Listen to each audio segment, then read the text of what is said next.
Kita mungkin bahas konflik dulu bro ya, secara geopolitik Iran dan Boleh. Israel.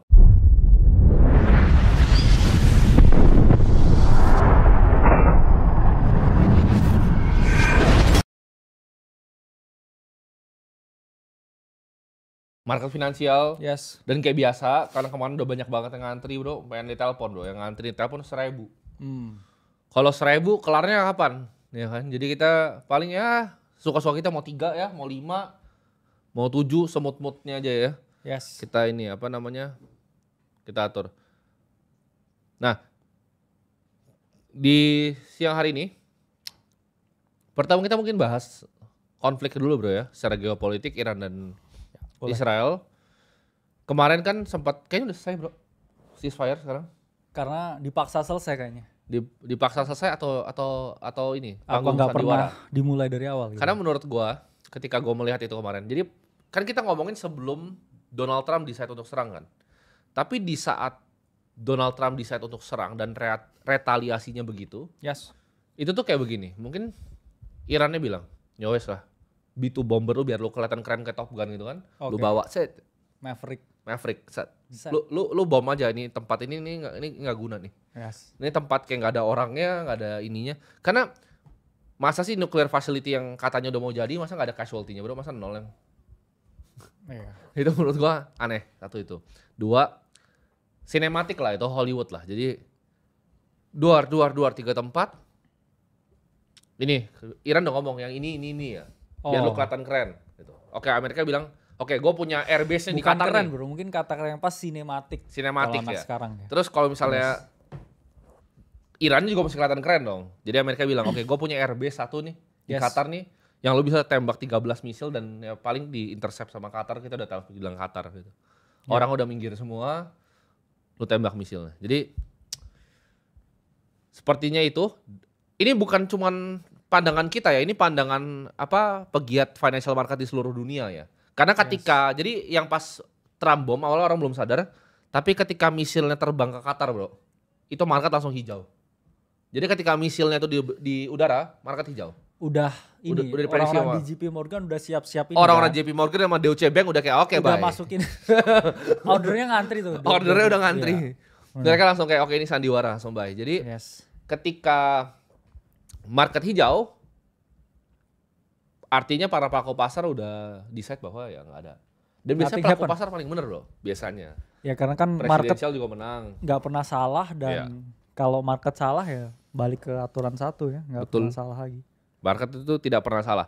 Jadi kalau kita lihat sekarang, mungkin kita boleh bahas dikit kali bro dari S&P 500 Oke. ya. Coba kita lihat. Oke ya, jadi menarik ya 2 Ya. minggu ini volatility karena kita kan udah ngomong juga ya di Instagram lah, di Ya.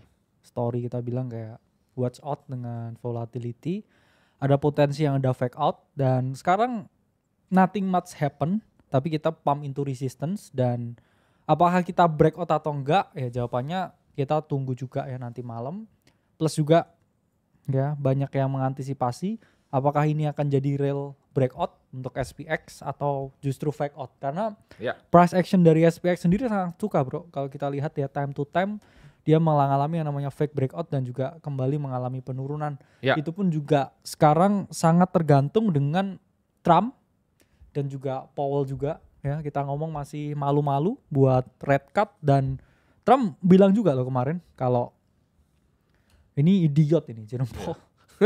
Ya Trump yang bilang ya. Karena saya yakin ya Trump mendambakan ya segera dilakukan red cut dan kalau itu terjadi ya kita ngomong semua aset finansial itu akan kembali ya mengalami kenaikan karena minggu yang ini ya maksudnya this week setelah nggak ada ya berita perang justru stock market reboundnya lebih kenceng daripada yang lain Ya. ya dan terutama perusahaan-perusahaan teknologi juga mengalami yang namanya kenaikan yang cepat signifikan dan surprisingly ya like nothing happen sebenarnya. Ya. Dan gold juga mulai stagnan nih price actionnya sekarang. Nah, coba kita bisa lihat dari segi gold sendiri bro. Oke. Nah, kita bilang ya gold still ranging ya. Karena memang sebenarnya time to time gold itu selalu base rally terus price actionnya. Jadi kalau kita ngomong di sini, apakah ini akan sustain? Saya lihat juga based on price action di weekly chartnya ini masih sustain bro untuk gold. Ya kita ngomong setiap kali ya gold ini melakukan yang namanya technical correction di 13 EMA, dia kembali terus ya mengalami kenaikan over and over again. Jadi I think ya this gonna be good area ya untuk gold di 3.200, 3.300 untuk exposure jangka panjang.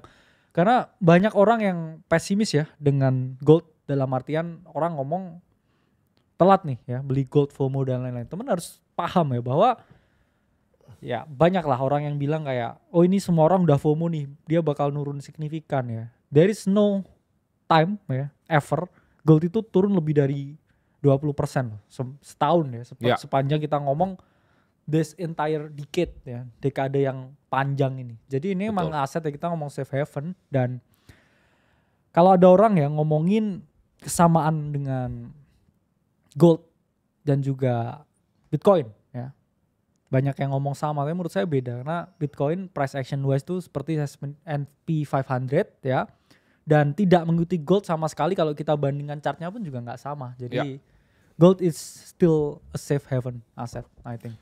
Untuk sekarang kita bisa melihat bahwa investasi itu, teman-teman mungkin masih banyak yang bingung ya, investasi itu di mana? Karena kemarin kan sempat kita bikin yang apa, tangga ternak uang itu. Ya yes. Kan? Banyak yang bingung. Aset yang 10-15% itu apa?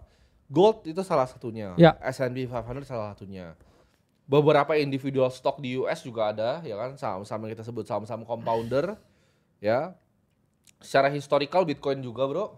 Bitcoin juga mengalahkan 10-15% hurdle rate exactly. Kita. Cuman ya balik lagi, nggak semua ya porsinya kan harus diatur. Betul, tapi teman-teman harus bisa manage ya. Kira-kira porsinya teman-teman tuh investor yang agresif kah, konservatif kah, apakah moderat? Nah ini kemarin banyak yang nanya gitu kan. Kalau misalnya saya punya gaji UMR gitu kan, investasi gaji UMR tuh seperti apa? Jawabannya simple, UMR tuh investasi yang perlu dilakukan adalah investasi di skill dulu. Supaya nggak jadi UMR gitu. Tapi gimana UMR nih, kalian nggak mau peduli yang nggak bisa UMR. Lu kalau UMR, lu udah pasti orang paling bego pasti. Sorry to say. Ya, lu pasti bego. Kenapa? Karena kalau lu pintar dikit, gaji lu pasti nggak gaji UMR. Gitu. Yes. Nah bego sama pintarnya ini apa nih gapnya nih, skill gitu. Lu bisa pelajarin. Oh lu cuma tukang data entry. Oh coba belajar akuntansi dong gitu. Pelajari akuntansi. Ketika lu bisa akuntansi, lu jadi akuntan. Gaji lu naik gitu. Jadi senior accountant lebih naik lagi bro. Karena gini, kalau udah belajar akuntansi nanti gajinya nggak diamputasi. Oh benar juga ya. Tapi kalau cuma clerical kayak data entry di Excel doang bro, kayak masukin data ya kan. Misalnya kerja di perusahaan sawit gitu kan, ada yang data entry, terus ada perusahaan skincare atau cat. Kayaknya harus hati-hati nih ngomongin sawit ya kayaknya. Karena Indo itu gini weh. Kayak tadi gue datang ke gedung ya kan. Gue bingung kok kagak ada resepsionnya. Yes. Satpam kagak ada. Pas gue naik anjrit gelap. Cuma kantor kita yang nyala. Satu gedungnya cuma kantor kita yang nyala. Yang masuk tuh cuma anak kita. Gue bingung. Ini apa ini kan gitu. Maksudnya banyak lah apa namanya tanggal merah di Indonesia. Tapi menurut gue terlalu banyak bro. Karena orang jadi males. Sama saya juga tadi kayak udah turun kan. Siap-siap. Terus saya selalu ini kalau sholat Jumat jalan dulu bro ke pinggir situ. Iya. Di parkiran gedung sebelah lah intinya. Iya. Terus tiba-tiba pas saya di inilah kok isinya parkirannya tinggal mobil, nggak ada yang sholat karena saya tanya satpamnya tanggal merah. Ya. Jadi nggak ada yang kesana. Sholat Jumat pas tanggal merah, terus saya lupa lah tanggal merah lagi perasaan gue merah juga kan. Merah juga. Bener. Jadi Indonesia itu simple. Kalian ini misalnya pengusaha nih, gimana cara naikin income? Coba deh hari ini lu buka aja kantor lu. Oh iya. Pasti lu jadi sedikit lebih kaya. Gitu. Jadi simple bro. Karena gini bro, ini mungkin fun fact ya dan juga thing to consider dan juga semua orang harus dengar sebenarnya kayak investasi tuh nggak ada ya sebenarnya. Setuju. In the long enough time frame, kamu beli apapun ngawur ya, asal nggak beli sampah itu pasti harganya naik. Ya, cuman scarce and desirable. Betul. Cuman kuncinya kan kamu harus punya duitnya dulu in the first place. Jadi kalau masih UMR ya dinaikin, kalau mau usaha ya ditingkatin outputnya. Terus kamu beli apapun lah, kamu beli kosan di Gading Serpong bisa naik. Ya juga naik juga. In the long enough time frame. Yang Bro Kakak bilang itu benar karena gini, Warren Buffett yang bilang kebanyakan kekayaan di Amerika itu dibikin dari orang yang fokus satu bisnis. Dan kalau investasinya bener selalu boring loh. Oh ya, satu selalu boring, tapi Yes. kedua mereka bahkan banyak yang nggak perlu kayak kasarannya mikir tentang investasi. Ya. Karena ketika lu di tahap uang yang cukup, ya semua aset yang lu beli itu kemungkinan naik. Lu beli kos-kosan itu bisa naik, lu beli tanah itu naik, lu beli emas itu naik, lu beli saham misalnya bank besar itu naik, lu beli S&P 500 itu naik, semua yang lu beli itu jadi naik gitu. Tapi problemnya adalah kalau lu nggak punya income, lu nggak bisa investasi, lu nggak ngerti investasi ya udah kelar. Iya, Gitu. karena gini, kalau dari awal udah rumit, itu menurut saya bukan investasi yang benar. Betul. Investasi itu harus mudah, gampang diakses, gampang dipahami, Simple. Karena kalau butuh kamu waktu yang lama buat kayak kamu mencerna, Betul. ya itu mungkin bukan investasi yang tepat. Betul. Jadi Indonesia itu negara yang simple ya. Satu, kebanyakan penduduknya itu kurang pintar. Yes. Kedua, kebanyakan hari libur. Jadi kalau lu kerja sedikit lebih keras dan otak lu sedikit lebih pintar, sedikit aja. Ya. Gua nggak minta kayak IQ lu 140, enggak. Sedikit aja, IQ lu 100 aja menurut gua. Iya. Di Indonesia tuh udah well off. Tapi banyak yang ngeklaim 150. Siapa bro? Kalau 150 itu tinggi sekali loh. Oh iya. Luar biasa tinggi sekali itu. Saya dengar ada cuplikan gitu. Oh. Ya biasa kan orang suka ngaku-ngaku IQ itu kalau dites di Mensa paling 88. Jadi Indonesia itu gampang kalau teman-teman mau kompetitif, mau thrive, mau cari. Tapi gini, banyak yang bilang, oke, kita show-nya ini nggak bantu yang UMR, ada yang bilang gitu. Ya. Bro. Satu, ya, yang nelpon tuh kalian. Kan lupa deh yang nonton ini yang nelpon, gimana sih? Iya. Terus ada yang merasa kalau mereka tinggi banget gajinya. Mereka aja yang nelpon ngerasa kecil bro. Iya. Lu yang nelpon kita yang dimarahin kan. Iya. Lu Kan yang nelpon kita yang diomelin nggak cater ke UMR. Jawabannya kalau ada yang nelpon UMR nih, dia tanya, "Bang, gue gaji UMR nih." Gue paling ngomong gini kan. Oke, lu hemat-hemat lah gitu. Yes. Investasi juga apa, Bro? 2 juta. Apa? Lu mau beli apa 2 juta? Oke. Yes. Lu beli Palantir deh 2 juta ya kan? Naik, Bro, 400%. Tapi Lu untung 6 juta, lu jadi 8 juta kan duitnya? Bener. Hah? Bener. Coba gua Bener. gimana, Bro? Dia gini nih. Lu punya gaji 2 juta. Gaji 4 juta. Lu berhasil nabung 2,5 juta tuh udah oke banget kan 50% saving rate kan? Wah, itu bukan nggak oke lagi, itu hidupnya menderita. Terus investasi di yang paling terbaik dari 2024, Palantir gitu. Dia ikut gua lah beli Palantir gitu. Duitnya jadi 8 juta, emang hidupnya berubah, Bro? Enggak. Sadar lu. Sedangkan kalau lu cuma naik gaji doang, itu lu dapat 5 juta terus bulan depan dapat 5 juta lagi. Ya, Dia tapi kan analisa. buat mau naik gaji kan harus ada stepnya kan. Kita ngomong skillnya harus meningkat. Betul. Karena memang di Indonesia itu, ya nggak di Indonesia ya, tapi di dunia itu menerapkan yang namanya meritokrasi. Bener. Lu oke, lu dibayar. Betul. Ya. Dan semua orang punya kesempatan sama kok buat naik ya. Iya, semua kesempatan sama, betul. Semua kesempatannya sama, cuman nggak semua mau bro. Nggak semua tuh mau upgrade skillnya, upgrade diri mereka menjadi yang lebih baik. Dan I think semua orang punya kesempatan yang sama. Asal mereka bisa menilai diri mereka dengan benar ya. Kadang orang juga, kita ngomong banyak yang terlalu pede. Iya. Dia menganggap bahwa skillnya tuh terlalu tinggi daripada aslinya. Dan itu adalah hal yang sangat problem. Itu gimana tuh ketika ada disparity antara value diri aslinya dengan persepsi dari otaknya akan skillnya sendiri. Biasanya sih jadi SJW Jaksel kalau biasanya. Oh iya. Itu gimana itu bro? Mereka ngerasa pinter gitu dengan kopinya itu. Atau dengan merasa, baggy jeansnya itu. merasa lucu biasanya. Biasa lucu kan, padahal sama badut gitu kan. Nah itu gimana tanggapan lu? Persepsi akan intelektualitas dirinya dan aktualisasi di dunia lapangannya nih berbeda nih bro. Ya karena kan saya memang terus terang manusia itu dilahirkan emang berbeda bro. Ya. Di satu keluarga yang sama aja juga ada yang lebih oke sebenarnya. Ya. Tapi ada juga yang kayak emang udah nggak bisa ketolong. Nggak bisa ditolong ya. Nggak bisa ditolong dan orang-orang yang nggak bisa ditolong itu selalu memiliki kecenderungan karena insecurity-nya yang tinggi. Dia pengen punya orang yang sama berpikirnya seperti dia. Dan dia akan mengglorifikasi ya kita ngomong kebodohan secara publik. Dia tuh suka diketawain. Tapi dan, itu jester kan kalau zaman dulu kan. Ya tapi mungkin jadi kita nggak kan? tahu. Tapi mungkin kalau fetishnya begitu. Oh bisa mungkin aja. juga apa ya mungkin ya istrinya ya mungkin juga suka sama Oh, suami iya. badut juga Ya, gimana? mungkin. Fetishnya kan. Fetishnya badut gitu kan. Iya. Tapi kebanyakan orang begitu sih, apa hidup kalau misalnya nggak bring much value, mereka itu suka jadi bahan atensi. Karena mungkin nggak pernah diperhatikan dari kecil, hobinya cuma jadi badut. Jadi teman-teman ini yang bahaya juga sebenarnya menurut gua di orang-orang yang bekerja ya, mereka merasa kayak oh value dirinya itu tinggi, mereka itu bisa berhak mendapatkan sesuatu yang sebenarnya lu nggak berhak mendapatkan apa-apa. Damn. Kalau dites juga mungkin otak lu nggak ada. Ya ada lah, kecil paling.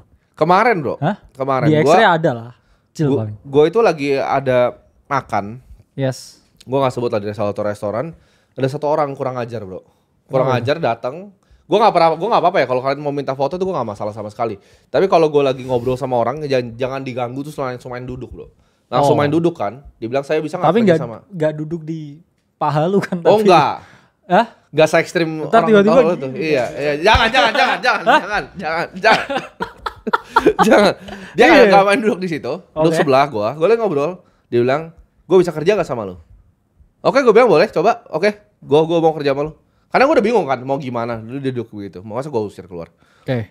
Gue bilang, oke, gue mau mempekerjakan lu kalau lu bisa jawab pertanyaan gue. Oke. Gue jawab pertanyaan simpel. Berapa jendela di Jakarta? Pertanyaan gue. Dia, coba, kalian kalau ditanya gitu kan paling pasti bilang, oh ini pasti tidak ada jawaban. Memang tidak ada jawaban yang gue juga nggak tahu jendela berapa. Tapi gue mau lihat struktur berpikirnya seperti apa. Coba nih, kita ngomong sama chat deh. Coba berapa jendela di Jakarta? Mulainya chat, dari mana? Gitu kan. Iya. Streamer kata chat. Streamer kan bisa gitu kan? Chat. Ayo. Chat. Tahu nggak kalian cara jawabnya gimana? Nah, lu bisa jawab itu yuk kerja sama gua gitu. Tapi bang. Lu lihat dulu populasi Jakarta ini gua nggak tahu kira-kira mungkin 11 juta, ya kan? Iya. Ini kalau gua nih, populasi Jakarta kira-kira 11 juta. Rumah tuh ada apa aja gitu? Ada residential, Iya. rumah, apartemen. Lu cari itu dari situ. Kira-kira residential tuh berapa? 5 sampai 10 jendela. Dari 11 juta itu mungkin satu household tuh 3 orang. Lu bisa kayak kira-kira kasih gua strukturnya. Tapi orang Indonesia tuh terlalu bodoh sih menurut gua negaranya ini. Ya, makanya satu libur mulu, orang-orangnya bodoh, terus yang merasa sok pintar tuh jadi badut akhirnya. Inilah 3 ini yang bikin negara ini hancur menurut gua. Nah, itu yang kita mau bikin dengan show ini gitu. Ya. Jadi itu yang kita mau bikin dengan show ini.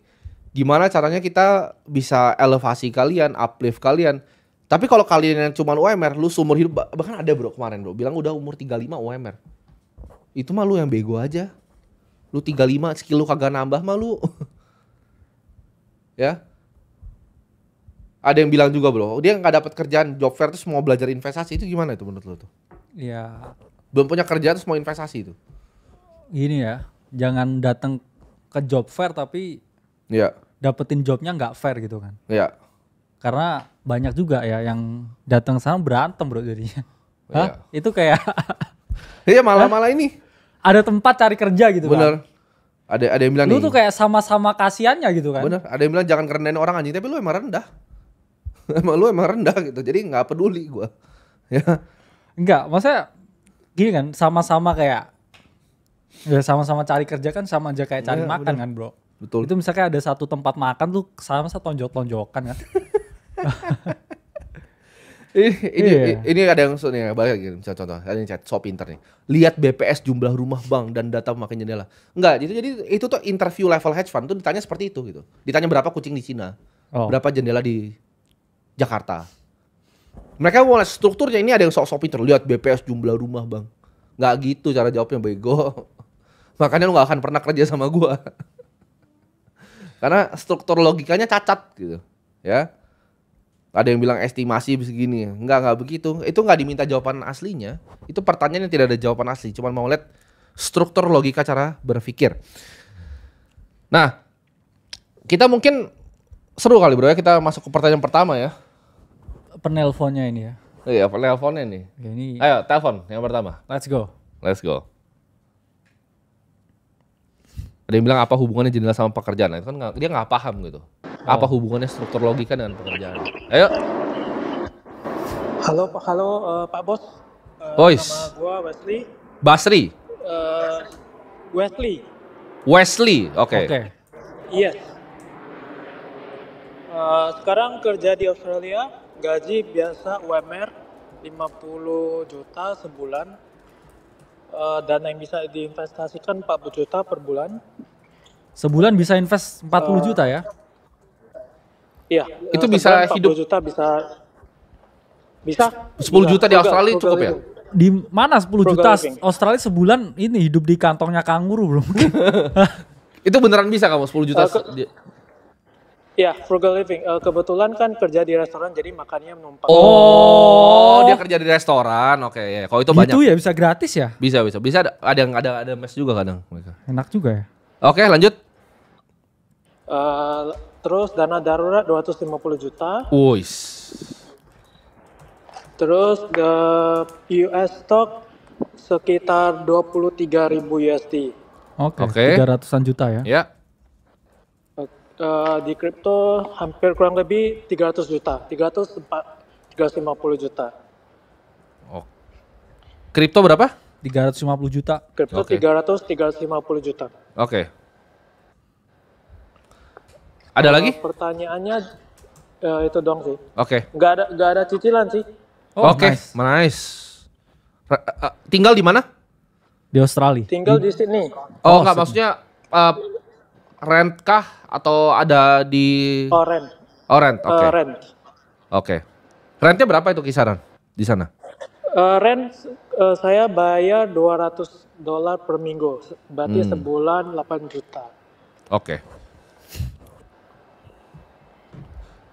Oke, pertanyaannya apa? Pertanyaannya dengan gaji seperti ini UMR, gimana caranya untuk bisa mencapai the first million Australian dollars, not USD. Kalau Oke. kerja kayak gini sampai tua juga nggak bisa beli rumah. Oke, targetnya mau untuk beli rumah di Australia. Yap.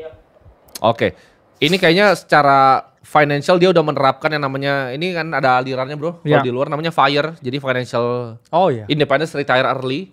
Kamu penganut FIRE ya ini ya? Waduh, kurang tahu Pak. Oh kurang tahu. Oke. Ya. Jadi Usia frugal berapa living. Wesley? Apa? Usia berapa Wesley? 25. Oh masih muda sekali. Kamu pasti reach 1 million US dollar ini. Iya, exactly. Nah, Jadi kemampuan paling besar kamu adalah earnings power. Jadi kamu nggak bisa terlalu otak-atik di bagian investasi. Ekspektasi return di investasi itu rata-rata kalau mau kita benchmarking indeks tuh rata-rata 9-10% lah. Dan itu sulit untuk kamu naikin. Itu Oke. yang pertama. Kedua, datanya kalau dari Australia, kebetulan baru lihat nih karena kemarin ada penanya dari Australia, jadi sempat cari-cari sedikit. Renting di Australia itu jauh lebih baik dibanding beli. Karena housingnya itu naiknya nggak sekencang Kanada atau di tempat-tempat lain. Jadi kalau di Australia, suggestion kita adalah keep renting sampai beneran bisa beli upfront semuanya.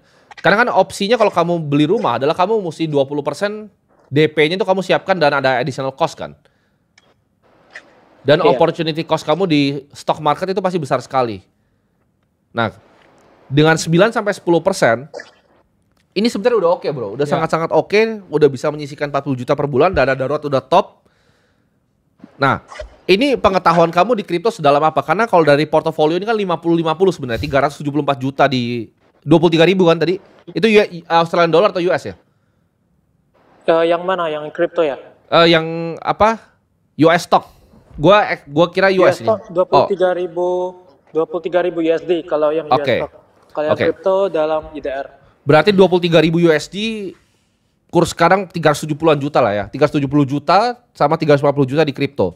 Ini kan 50-50. Nah, pengetahuan kamu itu lebih besar di mana? Dan apakah kamu bisa full time untuk menjadi analis baik di pasar US atau di kripto? Dan di isinya apa aja nih? US stocknya apa aja nih? US stock ada MicroStrategy, ada BlackRock, ada ETF-nya China, oke. ETF-nya oil, Oke. and then Rockstar Company Oke. yang gaming. Oke, tahu. Ya, volatile semua tuh, sektoral semua dia. Dan itu bahkan sebenarnya MSTR kan kalau kita ngomong itu adalah higher Yes. beta play dari Bitcoin kan. Jadi MSTR tuh kan dia sebenarnya Bitcoin gini. on leverage ya kita. Bitcoin on leverage, tapi di saat premiumnya itu udah terlalu tinggi, gue sempat jual MicroStrategy stock gue dan gue mungkin jelasin kenapa ya.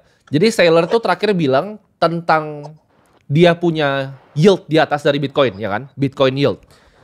Yang gua kurang setuju adalah dia memakai price multiplication dari pendapatan Bitcoin. Maksudnya apa?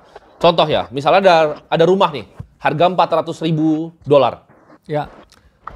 Rumahnya itu bisa dijual seharga $500.000. Itu kan ada keuntungan $100.000, bro. Nah, seller itu valuasi rumahnya itu $100.000 kali 20. Yes. Jadi rumahnya menurut dia harganya $2 juta. Dan menurut perhitungan gue harusnya nggak seperti itu. Gitu. Jadi premium di atas NAV-nya MicroStrategy itu nggak worth it dengan Bitcoin yang mereka punya.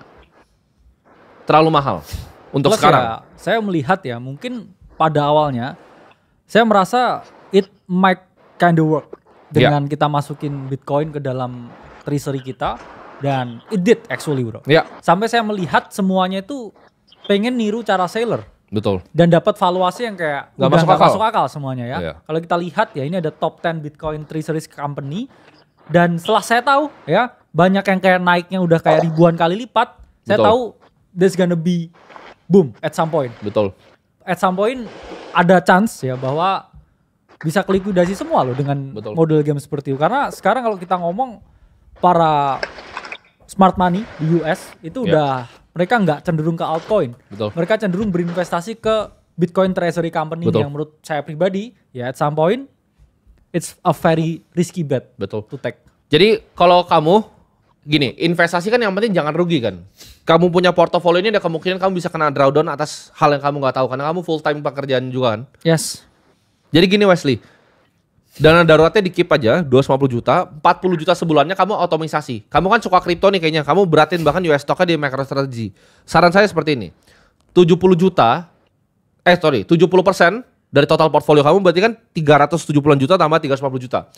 70% dari total portfolio kamu itu kamu kan, ini kamu ada ETF Cina nih. Ya, jadi kayaknya kamu suka emerging market juga. Kamu taruh di MSCI World Index, URTH tikernya. Oke, Jadi siap. langsung kosongin aja semuanya.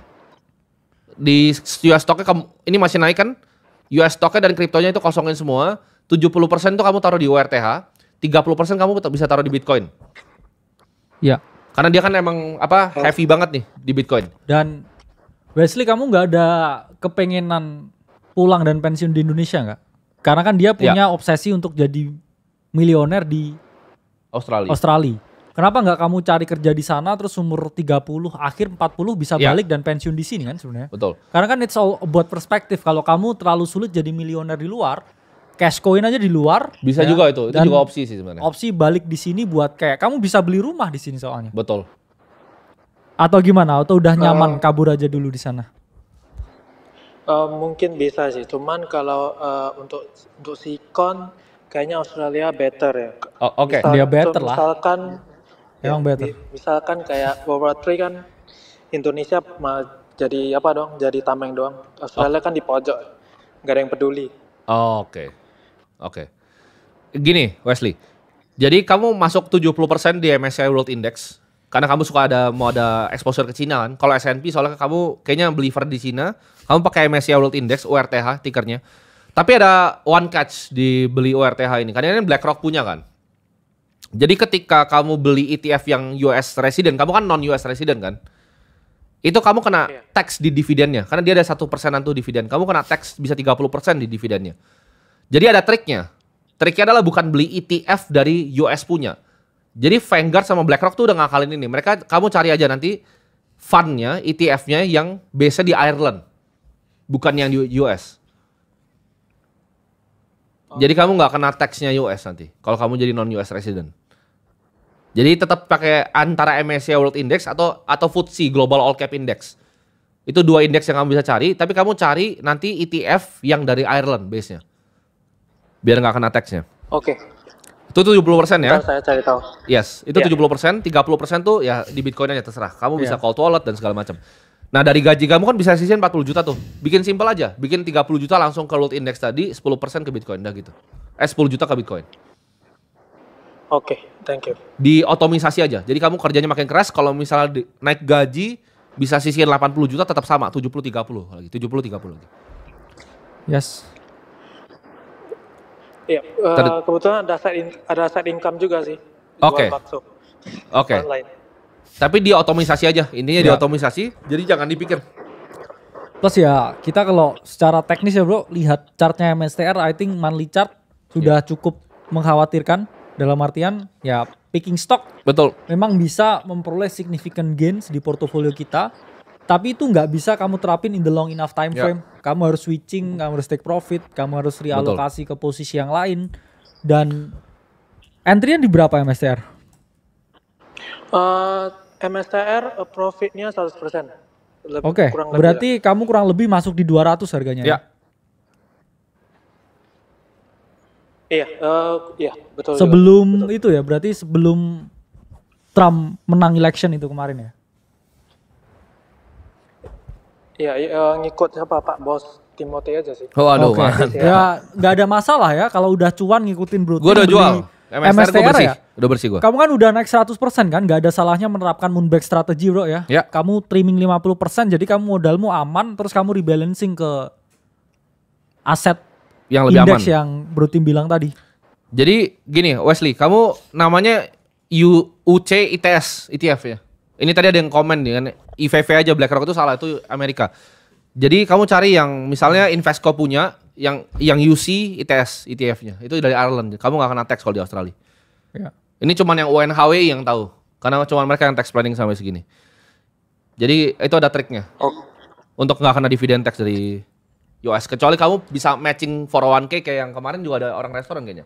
Iya ya. Tapi dia beda, dia punya 401k, dia bisa matching di sana. Kamu nggak bisa. Gitu. oke, siap.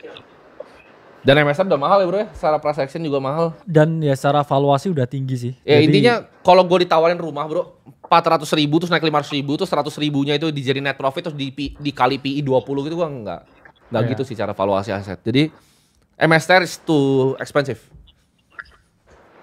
Oke. Itu untuk menurut kita ya. Ya. Ya cuman balik lagi ya. Kamu udah up double ya nggak ada salahnya buat trimming dan Betul. juga berpikir dengan lebih kita ngomong bijak lagi ya. Ya, dan kalau dia kayaknya udah lumayan ngerti lah di Yes. kripto ini, jadi boleh lah 30% ya. Ya. Jadi kamu 70% World Index, 30% Bitcoin. Semoga membantu Wesley. Oke, thank you. W Pak Bos. Oke, Mantap. W Wesley. Keren Wesley. Ini kayak sebelum penelpon kedua kayak saya mau ini bro, pamit ke belakang sebentar. Oh iya, kenapa? Silakan. Iya, enggak kayak kebelet ini. Dingin banget ruangannya ini. Oke, bro kakak sambil ke toilet dulu ya. Kita ngobrol dulu, nunggu apa? Bro kakak. Jadi itu adalah trik ya teman-teman untuk beli indeks yang di luar negeri gitu. Jadi ya kalau ada yang tanya, kalau misalnya kalian nggak mengerti apa yang kita omongin di sini gimana? Berarti kalian bukan target marketnya gitu. Kalian silahkan cari show yang apa, financial advisor 300.000 per jam, dengerin mereka gitu. Karena di sini kayaknya cuman gua ya, di Liquid Assets gua yang punya pengetahuan finansial segua yang ngajarin kalian seperti ini live on cam dan tahu apa yang gua ngomongin di sini gitu. Ada yang bilang kalau paham dikit nggak apa-apa nonton. Ya kalau asal mau belajar nggak masalah. Ya, nggak masalah. Nah, ini kita sambil nunggu bro kakak kita jawab dulu nih.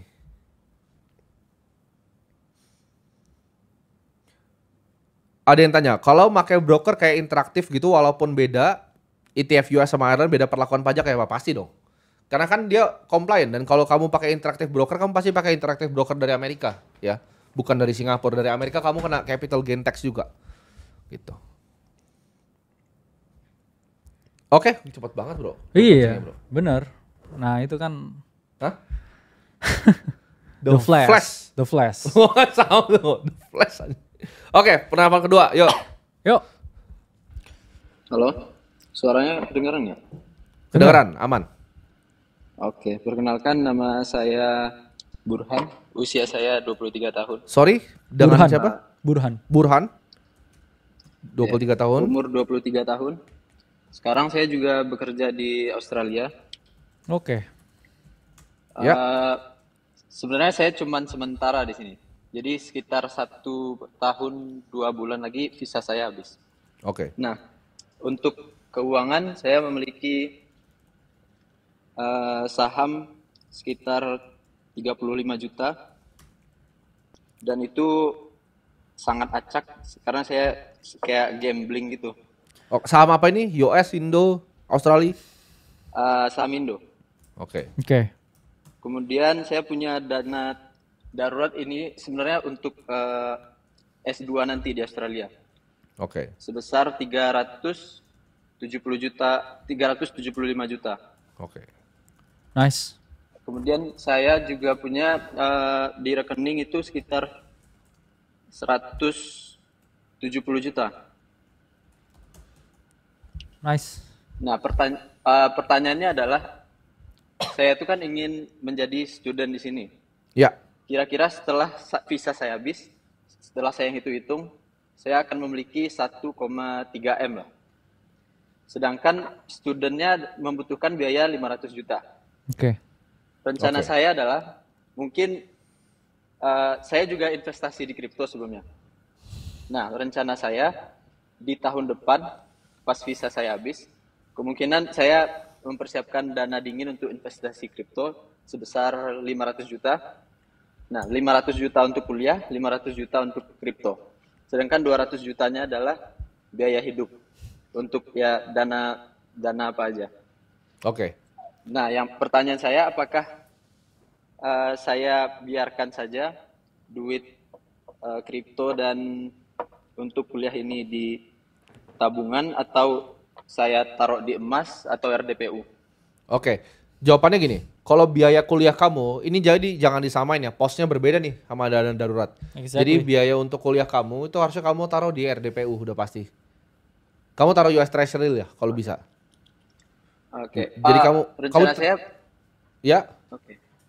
Rencana saya emas atau RDPU. Jadi kalau lihat dari situasi sekarang lebih mending RDPU atau emas dalam setahun ke depan. Sudah pasti RDPU karena RDPU gua tahu yielding 5% tahun depan. Iya. Kalau emas Belum gua tentu nggak naik. tahu, belum tentu naik atau bisa turun. Jadi jawabannya sudah pasti 100% money market. Tapi kan nggak harus money market, kamu bisa cari US Treasury juga bisa kan dibeli. Oke. Kamu cari yang cash yielding 5% aja sesuai dengan ini apa? Risk free rate-nya. Jadi kamu cari yang yielding US Treasury, ya itu semuanya di situ aja. Semuanya parkir situ, tapi itu bukan dana darurat loh, itu dana untuk kamu pendidikan loh. Bener. Jadi kamu pisah lagi tuh, kamu belum punya dana Iya. darurat berarti. Iya. Sebenarnya ini sih pendidikan ini plan B saya. Jadi plan Udah A fix itu atau belum nih? kemungkinan Itu duit Ya, dapat belum. dari mana, Burhan? Dari keluarga Jadi, kah atau kalau dari kamu sendiri? dari bekerja di Australia. Selama Jadi berapa saya lama? bisa menabung itu setelah saya udah bekerja di sini satu tahun lebih, hampir 2 tahun. Oke, ada beasiswa nggak kira-kira biar kayak free itu biaya Kalau pendidikannya? dilihat dari kemampuan saya itu saya udah realistis aja, jadi mending yang pasti-pasti aja. Tapi Oke. kenapa kamu mau S2 kalau kamu tahu nggak jago di pendidikan? Nah, untuk S2 ini sebenarnya saya mengincar visa setelah kelulusannya. Jadi setelah saya hitung, saya bisa bekerja 2 tahun, diizinkan bekerja setelah lulus. Oke. Itu saya bisa mendapatkan sekitar 1 M lebih, nabung 1 M lebih setelah 2 tahun bekerja di sana. Oh, dia mau di S2 biar bisa dapat pekerjaan, bisa dapat visa, bisa tinggal di sana juga. Oke. Jadi kamu Strategi basic- ya. kamu, Kamu mau nggak mau ada investasi. chance balik ke sini kan berarti itu? Iya, berarti mau di sana dia. Sebenarnya ada. Oke. Kalau saya udah mencukupi, misal udah dapat 3 M, saya akan pulang ke Indonesia. Oke. Oke. Jadi kamu mau berinvestasi ke pendidikan kamu supaya bisa earnings power-nya meningkat begitu? Betul. Seberapa ngaruh kalau itu di di Aussie dengan kayak kamu punya degree ya, master ya, kita ngomong. Seberapa ngaruh ke kamu dapat kerjaan di sana? Sebenarnya saya bukan nyari master degree-nya, saya cuma nyari izin Visanya? tinggal untuk bekerjanya itu. Iya, betul. Oh. Gak ada cara alternatif lain ya buat cari visanya selain kuliah? Yang paling gampang itu sih. Ya bekerja juga bisa kan? Visa gitu kan? Fokus kerja gitu kan sama nabung tanpa kamu kayak bayar Ya. 500 juta buat kuliah. Tapi itu preferensi dia ya. Mungkin kita jawab dari aset alokasinya aja, Bro. Ya. Kuliahnya apa? Bentar. Saya berencana ambil electrical engineer. Oh, teknis Oke. ya. Jadi bisa kamu dapetin ya leverage buat dapet kerjaan juga kan? Iya. Oke. Itu kalau itu Make fair. sense. Make Kalau itu sense. ambil kuliahnya fair. Iya. Kamu tabung di RDPU ya atau di US Treasury untuk dana kuliah kamu. Selanjutnya dananya apakah kamu pekerjaan untuk kripto? Kalau kamu electrical engineering, kamu kerjanya misalnya di robotics nanti ke depannya. Kita nggak tahu ya kamu mau ngapain dengan ambil electrical engineering ya. Ya. Tapi ke depannya kalau kamu mau industri yang berbeda dari kripto itu it needs full time attention. Sama Iya. seperti stock picking yang kamu lakukan di Indonesia, stock picking di US. It takes a lot of time untuk kamu bisa analisa suatu emiten, Setuju? analisa suatu koin. Itu kayak lihat perusahaan tuh lama ya. Gue sama Bro Kakak analisa satu perusahaan tuh bisa sebulan. Untuk ngeliatin bahwa apakah ini oke nggak nih Ya. gitu. Jadi kalau kamu nggak punya waktunya ya back to basic gitu. Karena beating the market tuh lebih sulit loh. Banyak orang kira mereka bisa beat the market. Tapi kalau disuruh mereka lari sama Usain Bolt mereka rasa nggak mau. Lu ngalahin market S&P 500 tuh lebih susah dibanding lu ngalahin Usain Bolt. Ya mungkin jangan Usain Bolt dulu bro, suruh lari sama ISO speed dulu mungkin. Iya. Itu tapi sebenarnya sulitnya ya. Sulitnya lawan S&P itu kayak lawan Usain Bolt sebenarnya. Nggak bisa gitu. Lu udah dalam 20 tahun kemungkinan kalah tinggi sekali. Jadi fokus di apa yang kamu bisa tingkatin skillnya, earnings power-nya tingkatin, investasi di otomisasi, balik lagi. Kamu juga suka kripto, kayaknya kamu bisa barbel lah, kamu masih muda. Ya. Boleh lah bro di barbel 50-50 juga boleh. Tapi ya jangan difokuskan gitu. Cuman beli kripto yang benar-benar dekat ke Bitcoin, jangan Ya, yang terlalu Bitcoin jauh. only sih. Mungkin Bitcoin only. Plus juga ya kan. kamu harus paham kalau kripto juga volatil dan mempunyai siklus. Iya. Jangan semua duit langsung kamu taruhin ya, berharap kamu sekali lamsam bisa double duitnya. Itu menurut saya approach yang sangat berisiko tinggi. Dan Betul. ya mending kamu fokusin dulu. Ini ada passive income lain nggak kira-kira?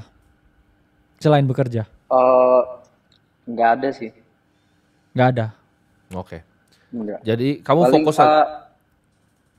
Lanjut. kadang saya juga trading gitu, Bro. Iya, itu active income sih. Oke. Gini, kalau kamu trading itu adalah active income. Tapi apakah kamu jadi trader di trading desk Goldman Sachs atau JP Morgan? Kalau enggak ya ngapain gitu? Kalau Enggak, kamu tapi nggak full time. gimana? Sebulan, maksudnya year to date lah. Kamu trading itu dapat duit atau justru loss kira-kira? Pas siklus yang ini tuh saya invest dan trading itu Dua hal kira-kira yang berbeda ya. untungnya Kamu ngalokasi Oh iya, misalkan betul. beli altcoin atau Bitcoin dengan kayak kamu setiap hari keluar masuk posisi itu dua hal yang berbeda.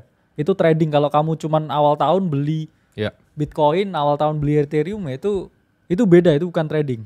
Gimana? Trading Oke. atau cuman allocating Untuk- portofolio? Untuk trading featuresnya kemungkinan saya tuh bukan kemungkinan ya. Sejauh ini dapatnya 3 juta sebulan itu dapat.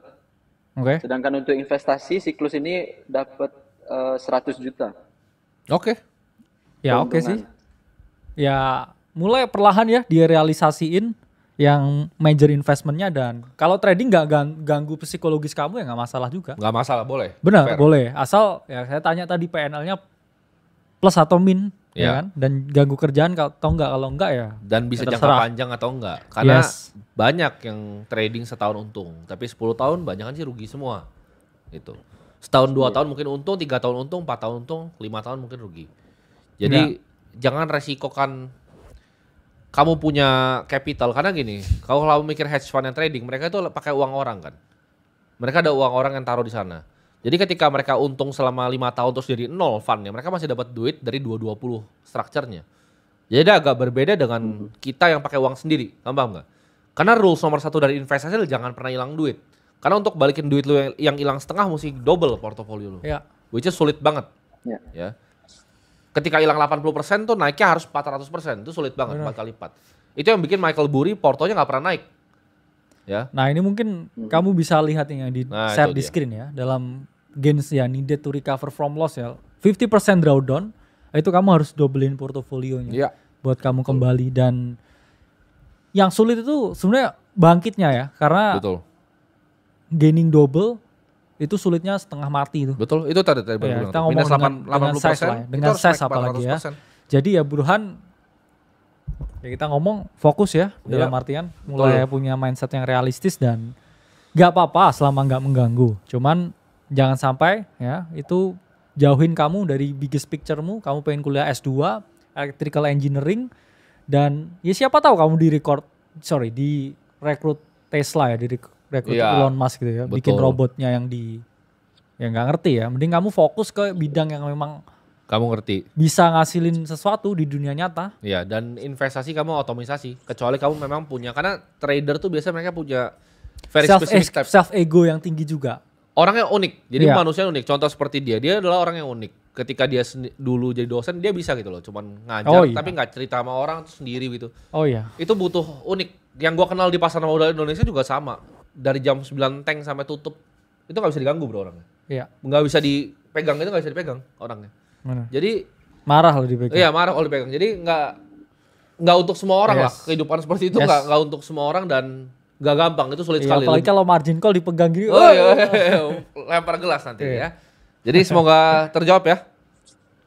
Oke, satu lagi kok. Ya, Yang tadi kan saya mau 500 juta untuk Bitcoin itu berarti kurang bijak ya untuk tahun depan. kamu Soalnya kan electrical di- engineering. 500 tadi 500 jutanya beda lagi. Kecuali kamu bilang ke saya kamu kuliahnya matematika murni, lu mau jadi quantitative finance di Jane Street, mau trading tuh boleh, gua kasih.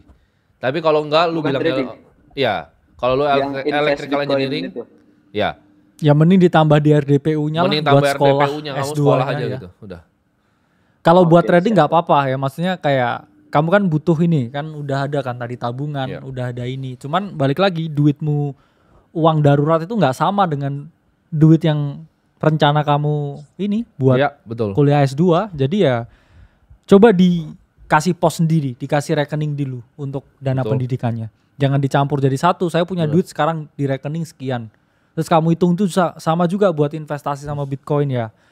Kalau Bitcoin turun setengah dari sini kamu nggak jadi S2, kamu S1, beda. kuliah S1 lagi jadi. Itu beda, Bro.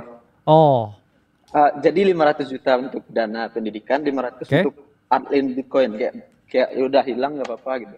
ya nggak Jangan nggak nggak ada apa-apa yang karena hilang, nggak sekarang. apa-apa. Kamu Nanti ngomong kalau doang. udah, ya kalau nggak apa-apa sini 250 juta transfer saya coba. Kalau nggak apa-apa hilang kan katanya. Itu jelek tuh, itu kata-kata jelek Iya. di investasi tuh, nggak apa-apa hilang. Rule nomor 1 investasi, jangan pernah hilang duit. Bener. Ya mending ini dikirim-kirim ke chat di sini ya mungkin. Iya. Sejuta. Oke, Gitu, jadi ya. jawabannya kamu fokus ya. Kecuali kamu kerja di Fokus dulu Jane lah. Street, Iya. jangan Ya trading. nggak apa-apa lah kalau gatel ya kadang trading tapi ya jangan 500 juta lah. Iya, porsinya. 5% lah. 100 juta oke lah ya. Ya. 100 juta oke lah buat tradingan bulanan, cuman ya sisanya coba ditabung dulu dana darurat sama dana pendidikannya dulu. Ya, oke. Oke, siap. Thank you. Oke, next Oke. caller. Nah, itu teman-teman harus paham untuk fokus ya. Iya, karena ini tadi di chat ada yang bilang Burhan burung hantu, Bro. Maksudnya gini, orang tuh bilang, "Oh, bisa hilang duit, bisa hilang duit." Iya, sampai duit lu beneran hilang. Benar. Itu sama aja kayak saya nggak apa-apa dilecehkan gitu. ya. Iya, sampai kena lu. Jadi jangan bilang nggak apa-apa hilang duit Iya, lu. Benar. Duit itu nyarinya kata-kata sulit, Bos. bahaya tuh ya kayak. Iya, nggak apa-apa hilang duit sih, nih kasih duit gue ke gua. Saya nggak apa-apa kalau bangkrut gitu. Iya. Gak ada yang mau Nggak bangkrut. ada yang mau anjir. bangkrut makanya. Iya, aneh tuh kata-katanya ya. Jadi harus dirubah mindsetnya teman-teman. Instead of Investasi- saya nggak apa-apa kalau nggak hilang. Siapa bro mau investasi atau trading Bener. buat hilang duit? Nggak ada. Kayak Mending bagus dibuang aja kan kalau hilang gitu. Dibuat- Mending gue donasi bener.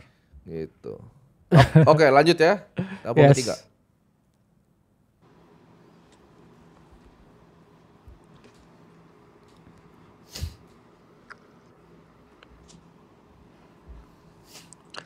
Halo Bro Timothy, Bro Kakak. Yes. Ya, halo.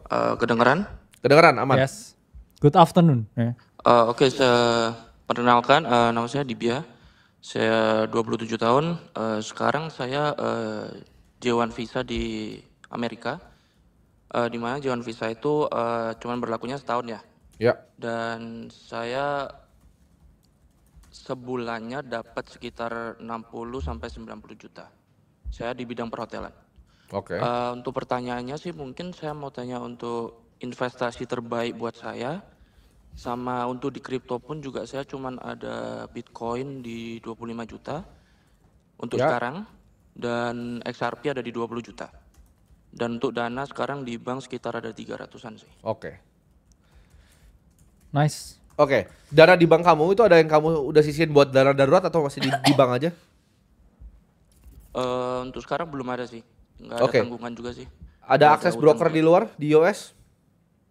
Robinhood, Bisa sih sebenarnya. IBKR ada. Oke, step 1 bikin dana darurat dulu. Kamu kan bisa 60 sampai 90 juta. Jadi kamu harus minimal punya 180 juta dulu di US Treasury. Oke. Itu step 1. Oke. Step 2, kamu ngerti nggak tentang kripto ini atau kamu baru belajar aja? Kamu ngerti nggak tentang stock market? Ngerti nggak pasar saham US atau gimana? Pengetahuan kamu di market ini berapa nih? 1-10. Jujur aja sih dangkal banget ya. Saya baru join di kripto pun juga baru sekitar tahun lalu Oktober sih. Itu pun juga saya beli XRP terus tiba-tiba naik. Jadi setelah Oke. itu mungkin saya ada dana lagi, saya mencoba masukin di Bitcoin gitu sih. Estimasi udah double dong berarti kalau dari Oktober tahun lalu. Yes. Untuk Nice. XRP udah sih, saya juga udah take profit juga sih, tapi nggak terlalu banyak sih waktu itu, cuman masuk 8 jutaan deh. Oke. Nice. Oke, itu bagus karena berarti kamu celup-celup kaki dulu sambil Dan belajar. kamu itu tahu bagus. ini circle of competence kamu. Nah, itu penting tuh. Kamu Dan- untuk tahu kapasitas Ya. diri kamu. Jadi kamu tahu tadi kamu dangkal banget di market, jawabannya adalah tidak ada kripto sama sekali. Damn. Itu yang pertama. Iya. Oke. Dari pendapatan kamu harus kamu otomisasi. Kamu kan ada sisa setahun lagi. Kamu bikin broker di US, 180 juta itu kamu taruh di US Treasury. Sisanya kita simplify dulu aja biar kamu mulai dapat kebiasaannya. Karena kamu belum investasi nih sebenarnya. Bener. Belum terlalu investasi. 300 juta kamu masih di bank. Masih naruh kaki lah ya. Masih naruh di Tipis. kaki ya itu. Masih tipis, ini kamu baru celup kaki di danau kecil gitu. Baru jempol kaki. Benar. Kamu beli indeks S&P 500 90%, 10% tuh di US Treasury lagi. Paham nggak? Oke. Kalau masih gatel kriptonya nggak apa-apa kan udah dijual setengah kan? Itu dibiarin aja. Biarin aja. Itu udah moonback kan soalnya. Artefak yang kayak Iya. mengingatkan kalau saya masih punya alpha gitu kan. Iya, itu boleh tuh. Setuju Oke. saya. Yes. Kriptonya dibiarin aja. Dari yang udah ada sekarang dana di bank itu dibikin dulu 180 juta Darurat bentengnya ya, benteng daruratnya bikin dulu. Sisanya kamu masukin semua langsung di S&P 500. Habis itu kamu cicil dengan gaji kamu bulanan. Oh iya, yes. Gitu. Gede. Gaji kamu kan 60 sampai 90 tuh. Kamu kurangin living cost kamu, kalau bisa kamu budgeting lebih ketat lagi dulu, masukin lebih banyak di S&P 500. Yes, karena cocok juga profile risiko masih muda juga dan ya.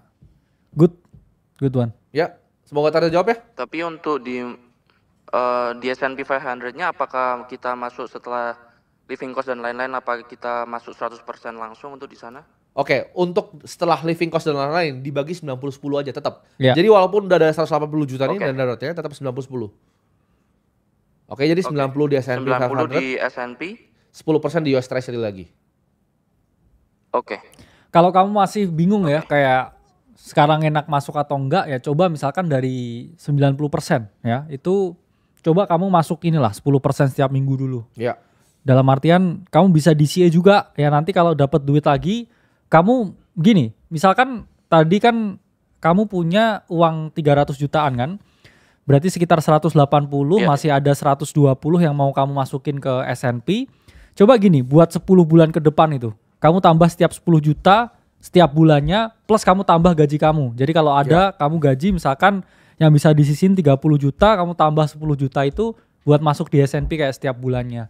Tapi itu sampai beberapa bulan ke depan. Jadi coba jangan masuk lagi secara langsung ya dengan 120 jutanya. Cuman coba ya balancing dengan gaji kamu. Ya, Tambah gajimu ya buat double decking ya. Kamu punya gaji sama kayak punya cash ini. Jadi jangan langsung yang 120 90-nya kamu masukin S&P, mungkin bisa kamu ini.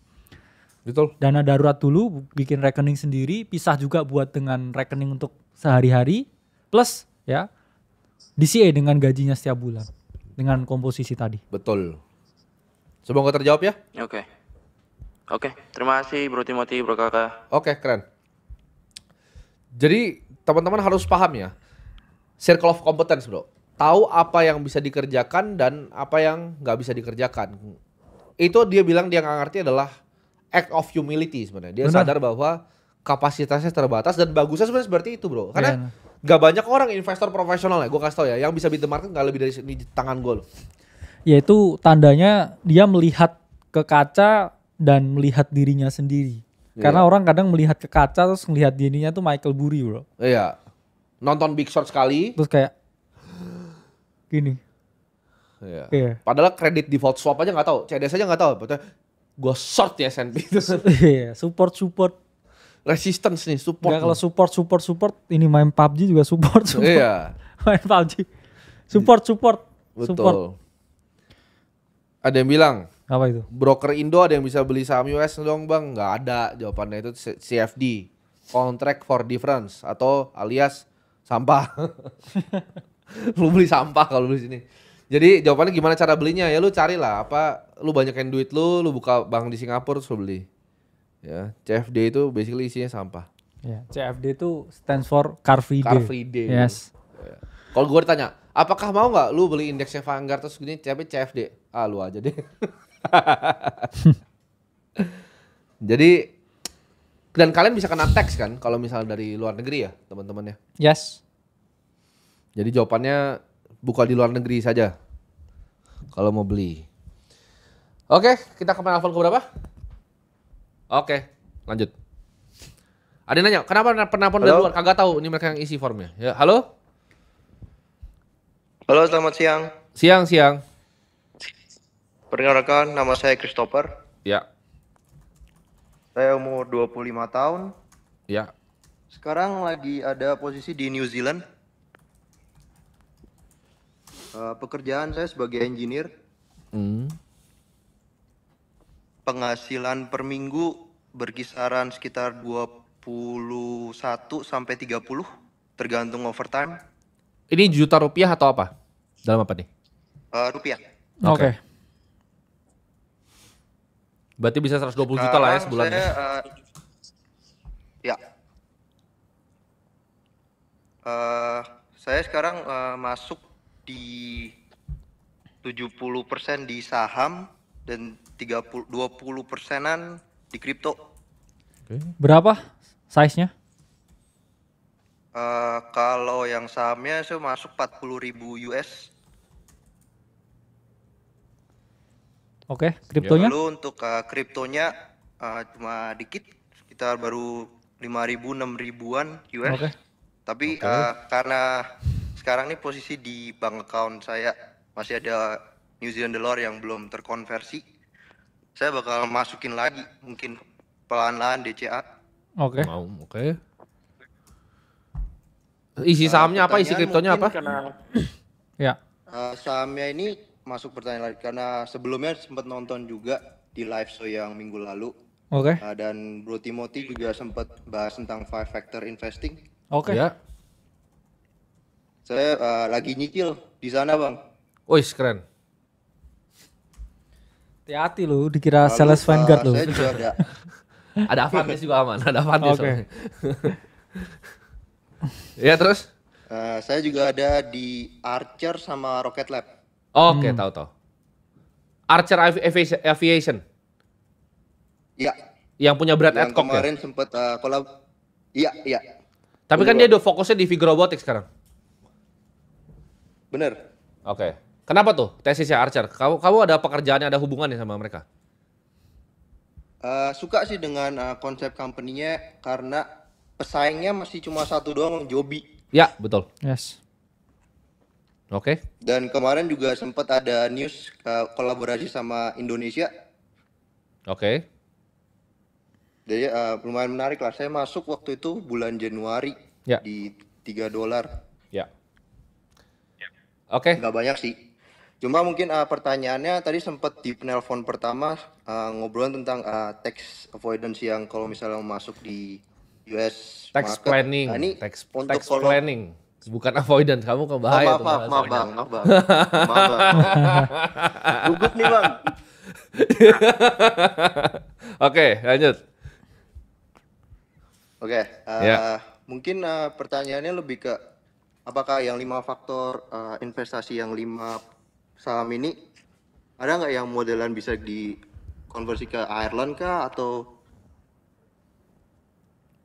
Oke. Bagus pertanyaan bisa kamu.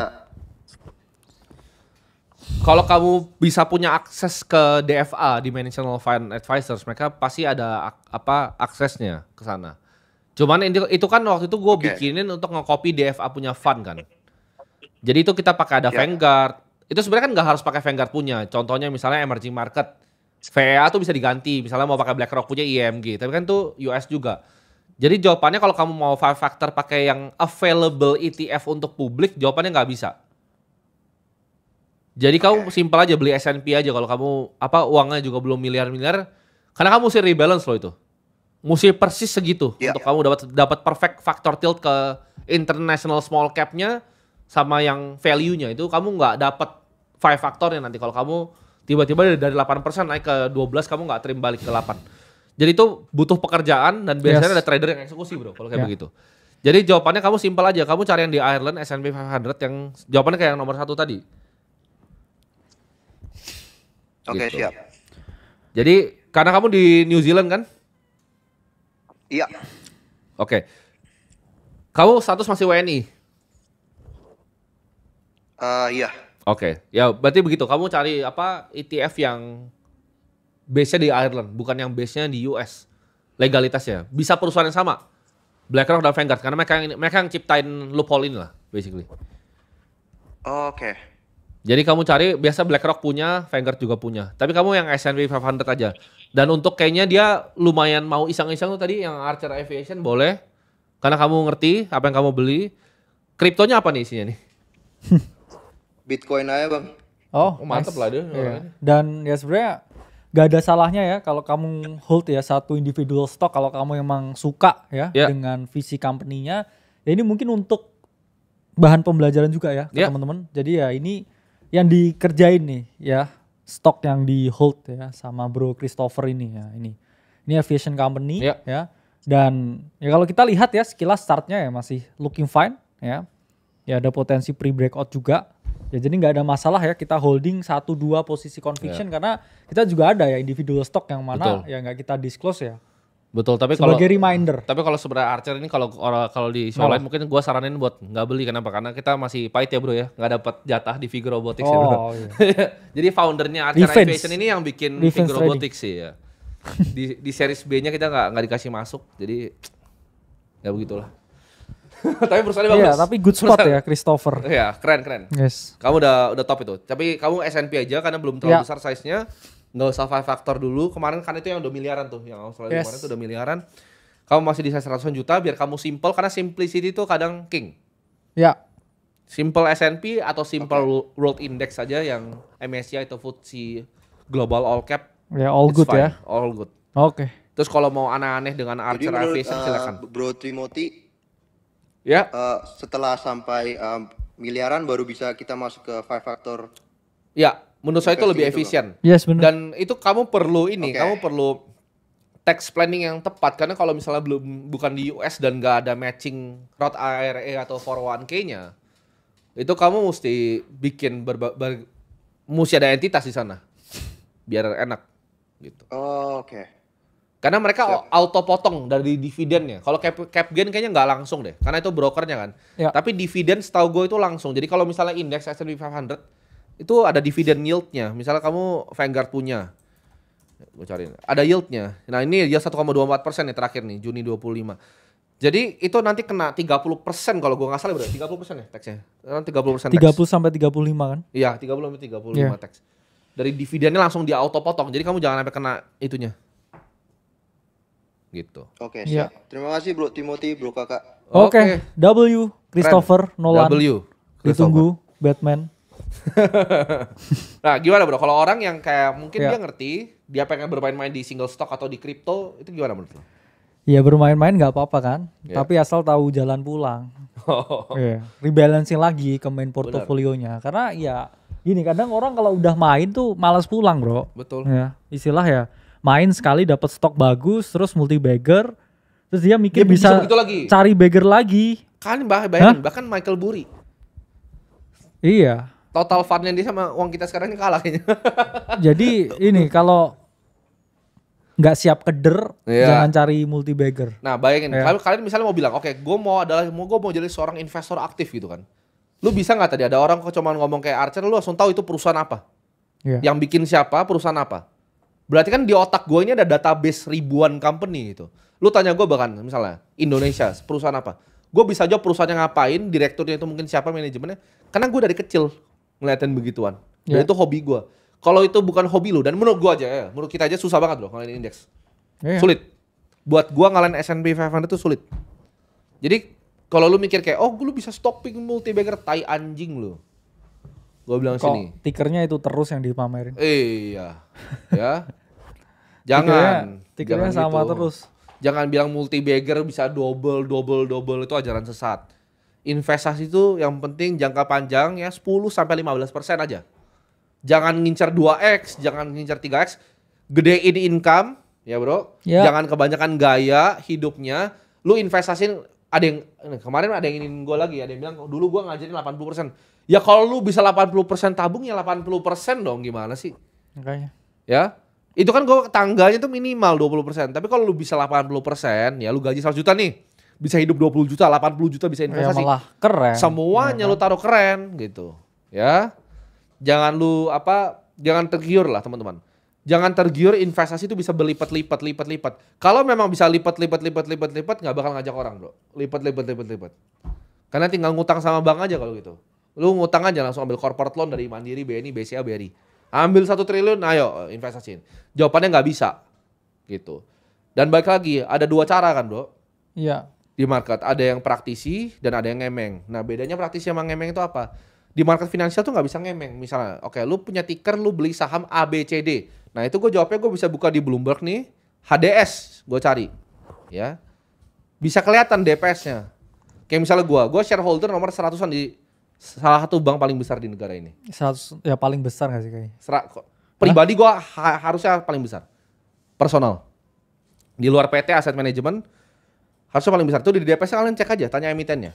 180 ya. Nomor 180 gua. Itu ada di sini. Ininya. Di HDS kamu bisa cari, ya.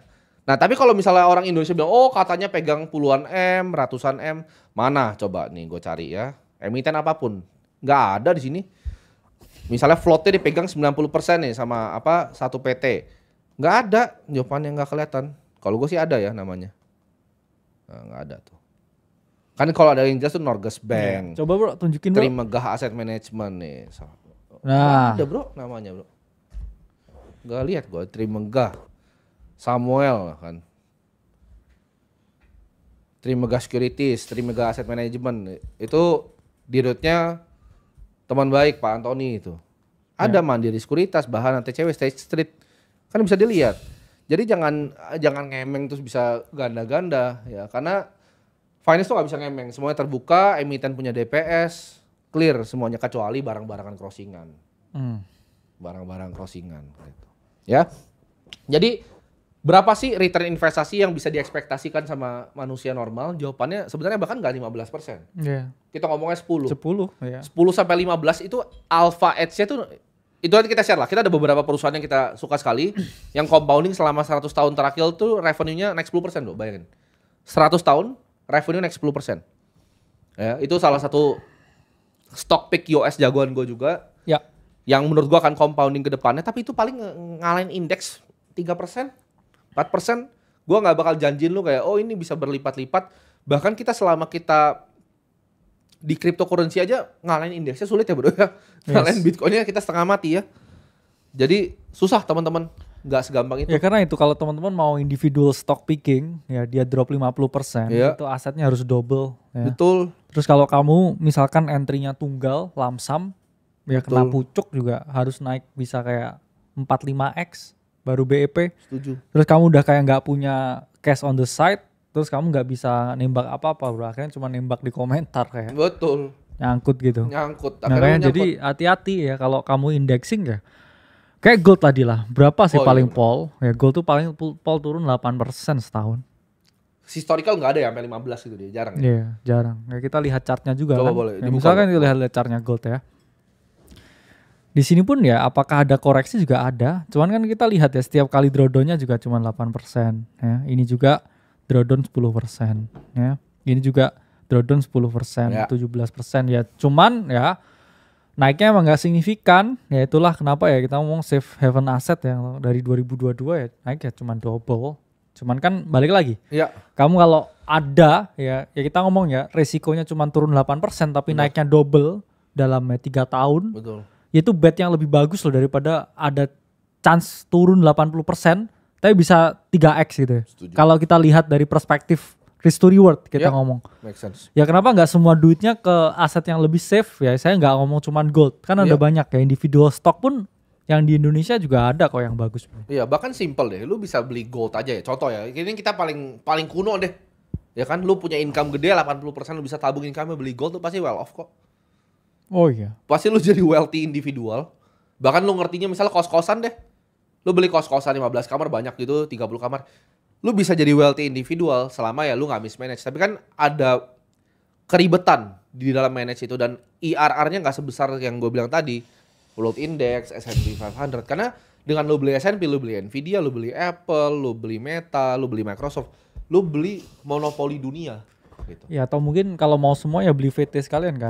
Atau beli VT sekalian, Ya. lu beli dunianya aja. Cina lu dapat, Nah Nestle ini kita lihat lah ya, dapet. Vanguard Total World Stock Index ya. Wah anjir ini malah VSEP lebih tinggi dari S&P bro. Ya, kalau Naiknya kita ngomong ngeri ya, ya. kita lihat lah ya.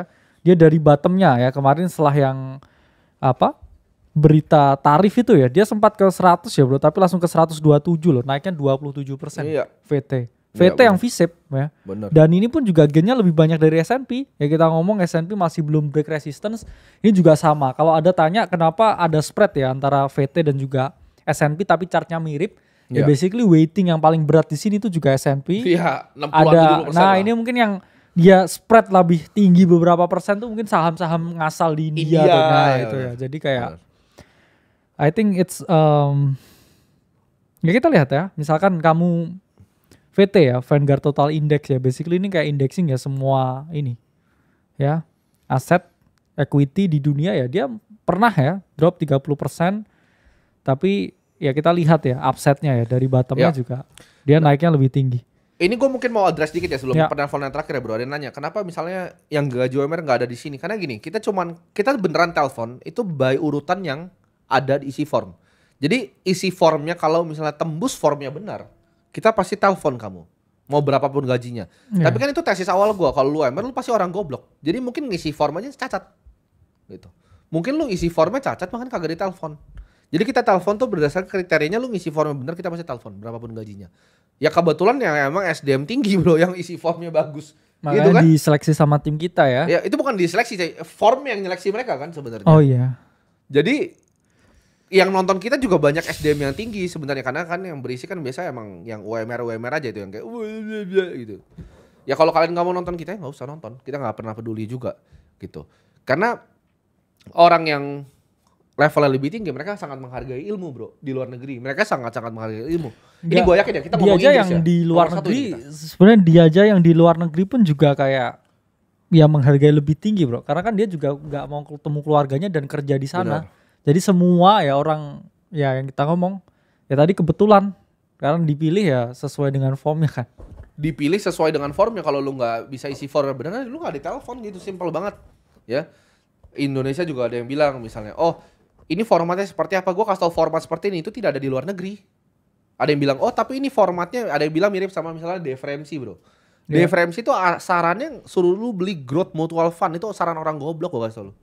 Oh iya. Semua growth mutual fund itu underperform indeks S&P 500. Dan kita kan juga sesuai dengan Itu keadaan orang tua penelpon tuh kan. bego gitu. Kita sesuai dengan keadaan penelpon. Kalau tadi ada yang masih bisa trading ya nggak apa-apa trading. Kalau ada yang bisa hold ya. Lu bayar deh Individual financial stock juga bisa. financial advisor yang 80 juta per jam itu belum tentu tahu apa yang gua tahu. Bedain US sama Ireland ETF gimana nggak tahu mereka caranya gimana, ya. Dan itu nanti kita bakal share semua bro di platform kita ya. Yes. Tapi kita sebelum itu kita masuk ke platform terakhir dulu. Halo. Ya. Halo.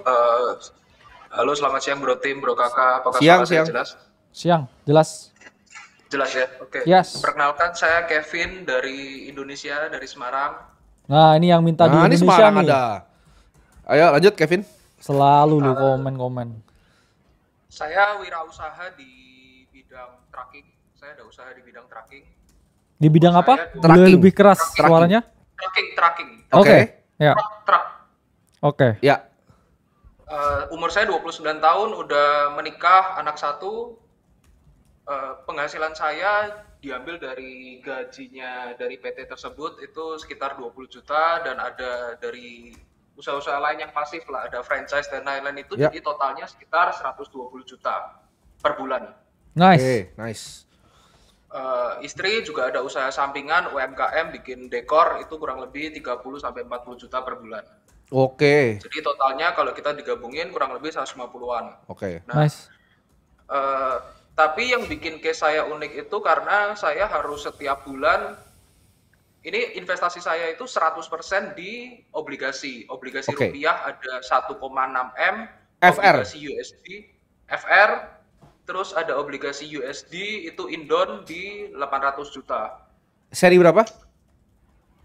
Ada FR96, ada FR92, Indon Oke. 45, Indon 42. 42 tuh berapa lama jangka panjangnya? Jangkanya?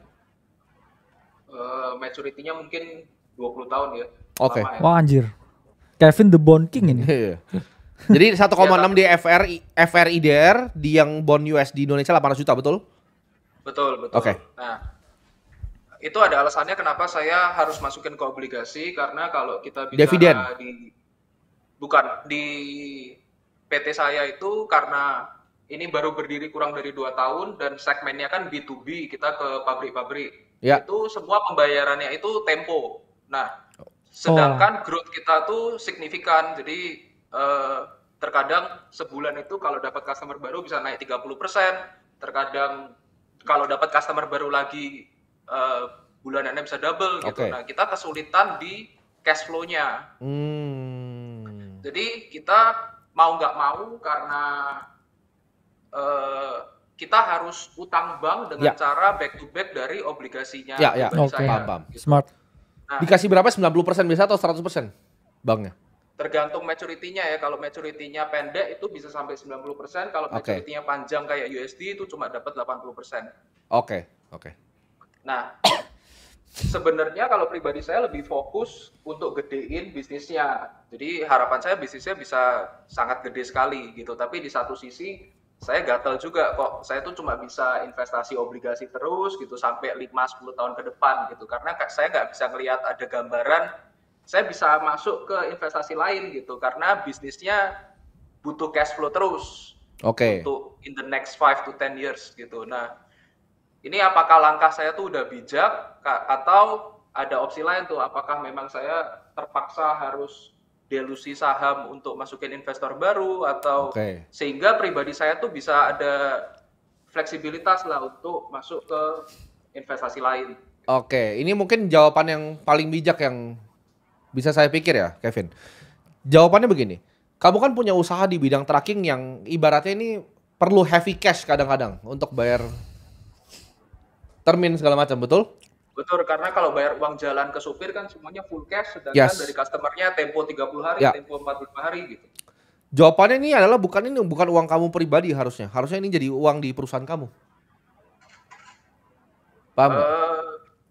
1,6 M dan 800 juta ini, kalau kamu masih begitu berarti belum rapih tuh perusahaannya. Balik lagi. Gaji yang kamu bisa tarik keluar, itu harusnya kamu bisa investasikan secara bebas nantinya. Nggak terikat sama ini. Itu di neraca kamu kan itu berarti aset lancar. Nggak, struktur PT-nya gimana ini? Ownership-nya selain kamu ada berapa itu partnernya? Bertiga, tapi saya yang mayoritas. Oke. Gini Kevin, itu bond kamu, itu kan emang sebenarnya untuk ibaratnya working capital kamu kan. Kamu untuk harus menjamin. Ya, betul. Iya, itu working capital kamu harus ngejaminin itu ke bank untuk mendapatkan uang kan. Ya, dan makanya itu formatnya harus bonds. Investor lain juga harus masukin obligasi di lock juga gitu. Oke. Jadi jawaban saya tetap kamu lakukan yang kamu lakukan, tapi itu harusnya dihitungnya bukan uang kamu, itu harusnya uangnya PT itu. Uang perusahaan. Kalau keluar ke pribadi itu harusnya nggak ada dibalik-balikin begitu. Makanya tadi ekspektasi saya adalah kenapa kamu tarik di obligasi? Karena PT itu kan kalau dividen kamu keluarkan, itu kan bisa kena 10% tuh. Tapi 10%-nya bisa di waiver kalau kamu investasi balik ke negara. Saya nggak pernah ngambil dividen sejauh ini sih selama 2 tahun terakhir. Jadi itu murni gaji sama penghasilan-penghasilan dari usaha yang lain. Oke. Itu harusnya bisa dipisah completely secara accounting antara PT dan pribadi, itu yang pertama sih. Karena kan pribadi kamu ada dari istri kamu. Betul, ada dari pendapatan kamu yang lain yang di luar tracking juga kan? Sekarang terpaksa istri harus obligasinya di lock juga untuk muterin di PT juga. Iya, itu menurut saya kurang bijak itu. Iya, jadi kecampur kan? Jadi kecampur, itu kamu udah kecampur pribadi sama perusahaan. Obligasi kamu harus di lock, kamu hutangin sebagai jaminan untuk kamu dapetin working capital, itu Dan itu juga perusahaan bertiga kan? Iya. Nggak wise sih menurut saya dari segi perusahaannya, tahu ya perusahaannya sangat tidak efisien kalau cuma ngeluarin 20 juta ke kamu dan kamu ada resiko untuk 2 miliar lebih terus-terusan. Itu bukan sesuatu yang saya suka sih, perusahaan seperti itu. Nah itu ada opsi tuh, kamu tadi bagus tuh, kamu kasih opsi, kamu mau jual equity kamu kan untuk mendapatkan modal. Betul. Nah itu bisa jadi opsi tuh untuk funding. Cuma balik lagi, untuk investor apakah seksi?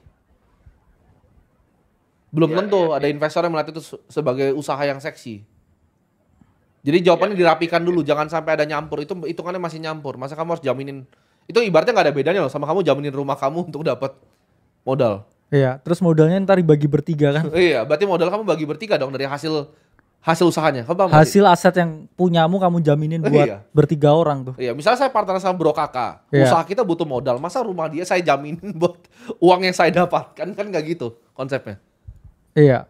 Ya kalau sejauh ini sih misalkan saya punya 60% saham, terus yang satunya punya 35%, yang satunya punya 5% karena itu dari manajer kita kasih 5% lah gitu. Nah, dari dua orang yang besar ini yaitu pembagian obligasinya dibagi rata. Jadi saya harus masukin 60% dari obligasi saya, dia juga masukin 35% sampai 40%. Itu tapi kalau struktur perusahaan nggak seperti itu. Kalau perusahaan TBK runningnya nggak seperti itu. Jadi jawabannya kamu harus bikin itu semua yang jelas gitu.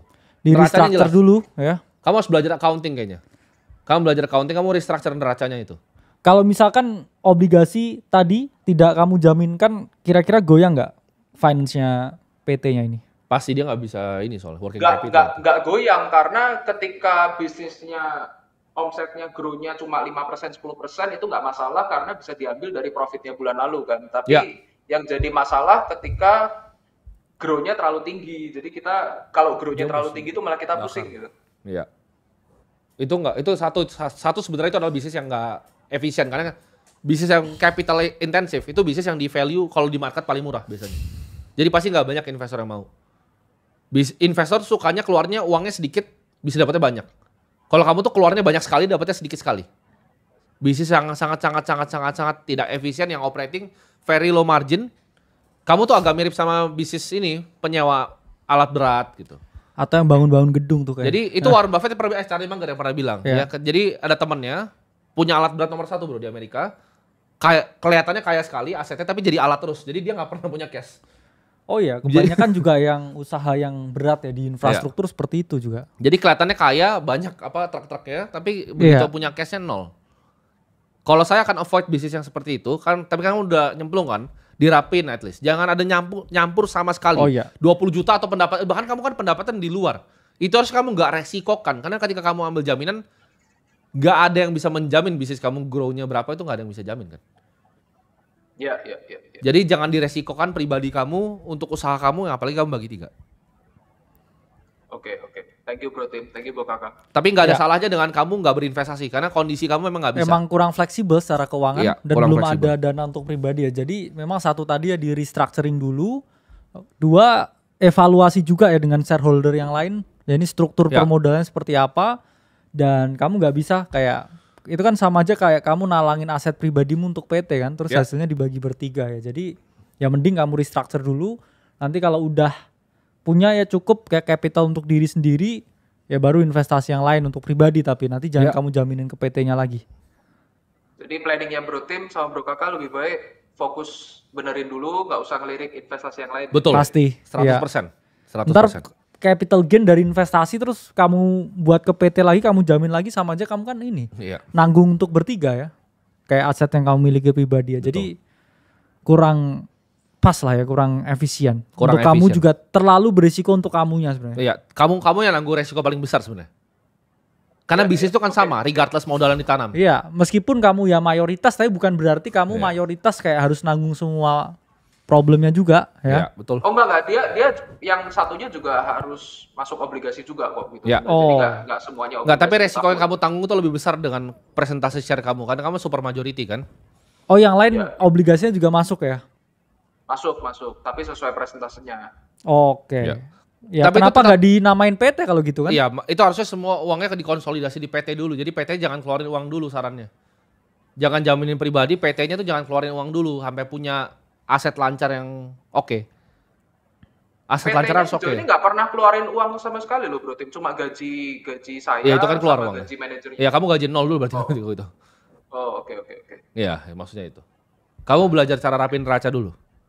Gitu. Oke, Oke. thank Ya. you. Siap. Nah, teman-teman, ini pas nih, Bro.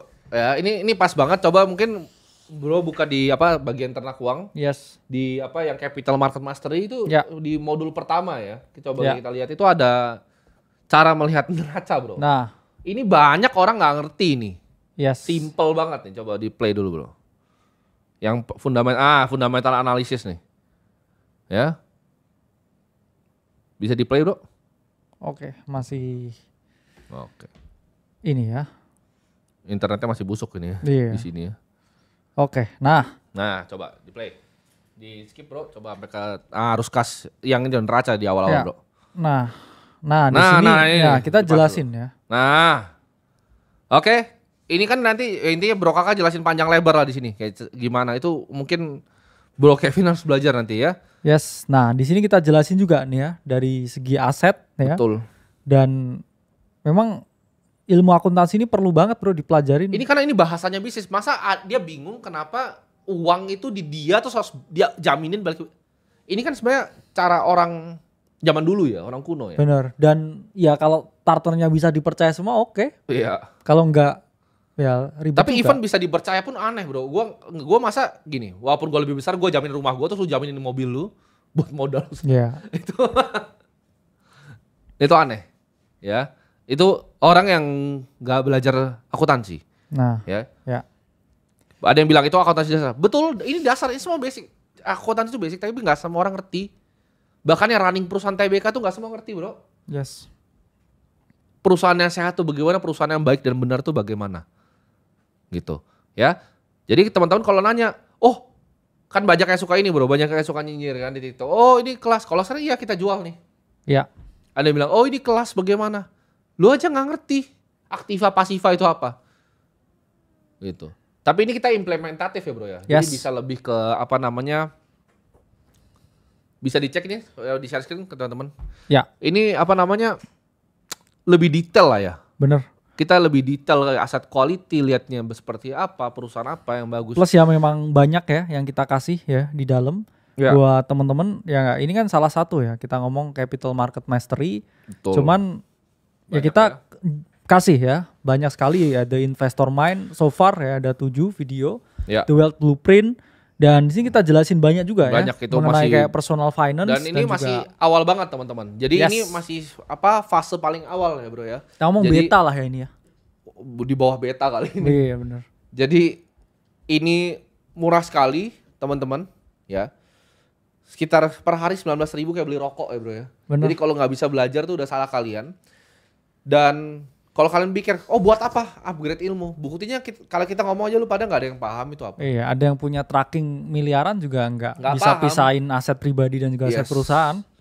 Betul. Jadi menurut saya ini adalah tempat di mana kita akan ajarin dan ini akan jadi gampangnya kayak Harvardnya Yes. investasi lah. Dan keuangan, nggak cuma investasi, karena keuangan lah. Karena Semua. banyak yang nggak melek bro, keuangan bro. Iya. Cara ngatur duit, cara ini. Kalian banyak yang pikir, oh orang tuh nggak jadi kaya karena gajinya kurang besar. Nggak juga. Banyak yang nggak bisa di bagian manajemen ya bro. Bener, nggak punya tujuan keuangan, nggak Iya. bisa melakukan alokasi keuangan yang baik dan benar dan akhirnya Betul, berantakan. betul. Ada yang bilang, bang minta kode promo nggak ada, nggak usah. Ya ini Nggak kayak usah. cuman 19.000 sehari tuh Iya. kayak ya kayak stop ngerokok gitu Lu kan. stop ngerokok ya kan. Isi otak dulu. Isi otak selesai beres. Jadi jangan lu minta-minta promo-promo karena kita nggak peduli. Lu mau belajar boleh, mau nggak boleh. Tapi kita fasilitasin yang mau Yes. belajar. Ya, ini akan lebih lengkap dibanding semua kuliah keuangan yang kalian pernah masuk. Ya, Akan lebih lengkap dari semua yang pernah kalian cari di dunia ini. Karena dan ya updated ya weekly untuk Weekly. modulnya. ya kita akan Plus update weekly. kita juga kasih akses juga ya ke teman-teman ke Betul, private channel yang kita arahin buat betul. Jadi kalau kalian tanya compounder-nya apa aja, ya nanti risetnya kita mulai bagi per hari ini ya bro ya. Nanti besok kita udah Yes. bagi-bagi risetnya. Dan kalian bisa lihat nanti cara kita benar-benar value company itu sekompleks apa. Nah dari situ kalian tinggal decide tuh. Either lu mau lihat company itu selalu lihat itu bagus. Ya. Atau lu pikir oke gue gak ngerti tentang ini semua, gue mau beli indeks gitu kan. Itu Yes. bisa juga. Tapi belinya indeks apa itu juga kita arahin. Nanti lewat apa itu kita arahin juga. Basically itu kita walk the talk ya. Kita lakukan secara real ya. Dengan duit kita ya. Ya kita tunjukin duitnya Real. di dalamnya. Real, kalau gue real gitu. Gue ada pegang saham lokal ya.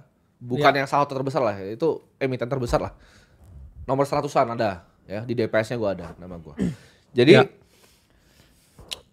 kita ini real, kita ngomong apa yang kita bahas ya. Ketika misalnya tadi kita bisa langsung jawab gitu Yes. ya. Dan kita nggak akan saranin lu untuk multi bagger, untuk ayo kaya secara cepat. Ini kaya secara pasti tapi perlahan dan butuh proses. Setuju. Pasti kaya pasti, tapi butuh perlahan, butuh proses. Bukan tempat lu kayak mau jadi kaya besok lu keluar aja dari live show gua ya. Tapi kalau lu mau kaya 10-20 tahun ayo kita temenin lu, kita tuntun bareng-bareng. Jadi ini gak cuma diajarin ya bro ya. Yes. Ini kayak lu dosen di kampus ya. Tapi ini dosen lu naik di TTRS gitu kan. Iya. Gandeng tangan lu. Nih gini caranya ngatur Sama keuangan. asetnya banyak ya. Ya ini ngatur cara investasi, ini cara ngatur aset saya. Lu diajarin, dicoret-coret di depan muka lu, ya sama dipandu bro, Iya. digandeng tangannya, gitu. Jadi gimana menurut lu kalau terhadap orang yang suka skeptis ya terhadap ilmu, terhadap ini? Karena kalau kalian buka Harvard aja bro, Harvard online itu cuman kayak ESG investing $1.900 banyak yang beli kok. Ya dan ya ada hasilnya ya dalam artian. Ada hasilnya juga. Kita memang sangat praktikal memberikan Betul. sesuatu dan nanti bisa ya kita interview buat Betul. teman-teman yang udah mengaplikasikan karena di sini juga banyak banget ya kita ajarin ya cara nentuin dana darurat, di mana nyimpannya, asetnya apa, terus kemudian mengelola kredit ya kita kasih ya banyak juga buat teman-teman di dalam ya basically a universal financial course ya, kita ngomong ilmu finansial yang universal dan modern. Ya. Yang mana ya kita ngomong mungkin nggak semua orang juga bisa nyampein kayak cara kita dengan simplicity. Apakah ada yang lebih kaya dari Yes. kita punya fund? Banyak. Ya. Banyak. Tapi apakah mereka mau ngajar pertanyaannya kan? Nggak ada. Iya. Itu gue bisa jawab, nggak ada jawabannya. Apakah mereka mau luangin waktu mereka untuk kalian? Belum tentu. Apakah kita nomor 1 di industri keuangan? Enggak juga, masih banyak di luar negeri yang jauh lebih jago. Yes. Tapi apakah yang terbaik di umurnya ya? Gue 100 kali Warren Buffett sih. Ya, jadi itu nilai sendiri lah ya. Ya itu bisa dinilai Iya. sendiri. Gitu. Itu kalian bisa nilai sendiri. Gitu. Kalau time value of money, kalau beneran ngerti finance. Tapi Benar. apakah kita yang sekarang paling jago? Jawabannya enggak. Tapi kita yang memiliki hati dan pengen ngajarin kalian untuk yuk lihat secara benar, karena kita gatel bro. Yes, setuju. Orang kok nggak ngerti itu hal yang very basic menurut kita. Karena gini loh, data dari yang terbaru ya kita ngomong di OJK yang 64% orang di Indonesia itu kan udah melek keuangan. Ya. Cuman kan yang merdeka keuangan kita ngomong kecil sekali. Betul. Mereka tuh cuman tahu tentang cara ininya ya, cara ngolahnya yang sama ya kalau 64% tapi kita lihat angka kemiskinan sekarang, keadaan yang ada di ketimpangan yang ada ya belum lah ya kalau Belum kita lah. ngomong di angka tersebut. Betul. Dan ini masih awal banget, harganya akan kita naikin terus mungkin setiap minggu atau setiap bulan, suka-suka gua. Pokoknya mau duluan nambah, harganya langsung nambah. Kita naikin terus karena kita mau jadiin ini Harvardnya investasi dan Iya. keuangan. Ya kita ngomong ya mungkin masih 3% ya dari plan kita ya. Belum bro, 0,3 Iya, makanya. Jadi ya masih 0,3 ya keburu ini. ini ya, keburu mumpung masih murah ya, keburu dinaik-naikin lagi. Nah, Iya betul. karena kita selalu kayak punya style ya, kita Ngerti mending value yang apa belajar dikasih. dikit. Ya, tapi orangnya serius. Karena kan semua selalu ya kita filter, kita saring. Betul. Gimana kalau enggak ya, misalkan punya duit banyak tapi nggak bisa kelola, kita juga yang pusing. Betul. Kan? Lu bisa tadi ada yang punya gaji 100 juta. Masa lu tidak mau investasi ilmu 7 juta? 583.000 per bulan. Oh ya. 583.000 per bulan mungkin sekali dia makan di Australia. Oke. Iya. Lu punya aset terus lu nggak tahu what the fuck to do.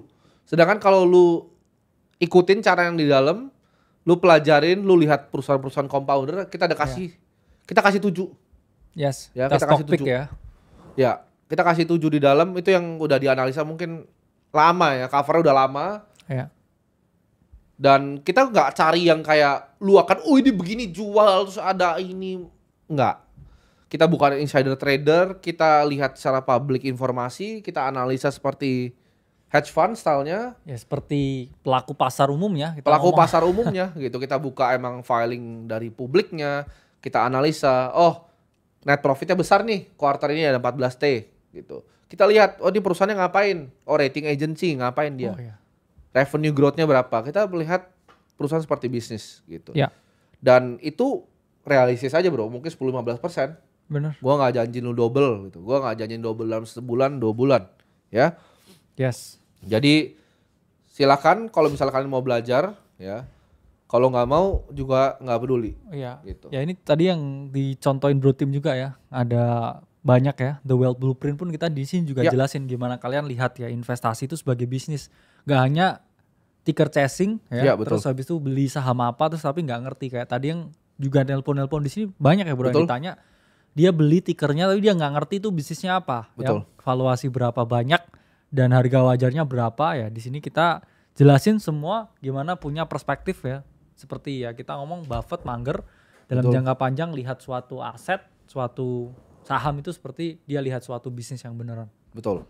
Jadi ini ilmunya akan kalian bisa terapkan bukan cuma di investasi tapi di bisnis kalian sendiri kalau punya bisnis. Yes. Ini ilmu terapan yang bisa kalian pakai karena gue adalah seorang investor, ketika gue berinvestasi di bisnis yang private, contoh misal seperti Holy Wings, gue tahu cara nge-structure-nya. Ya. Gue tahu cara ngeliat perusahaan yang bukan cuma sekedar investor yang cuma dari luar begitu. Cuman taunya tickernya sama naiknya karena ada mau dibeginiin, itu bukan investor. Ya. Itu spekulan kan. Itu spekulan, itu pure spekulan dan informasi yang non public.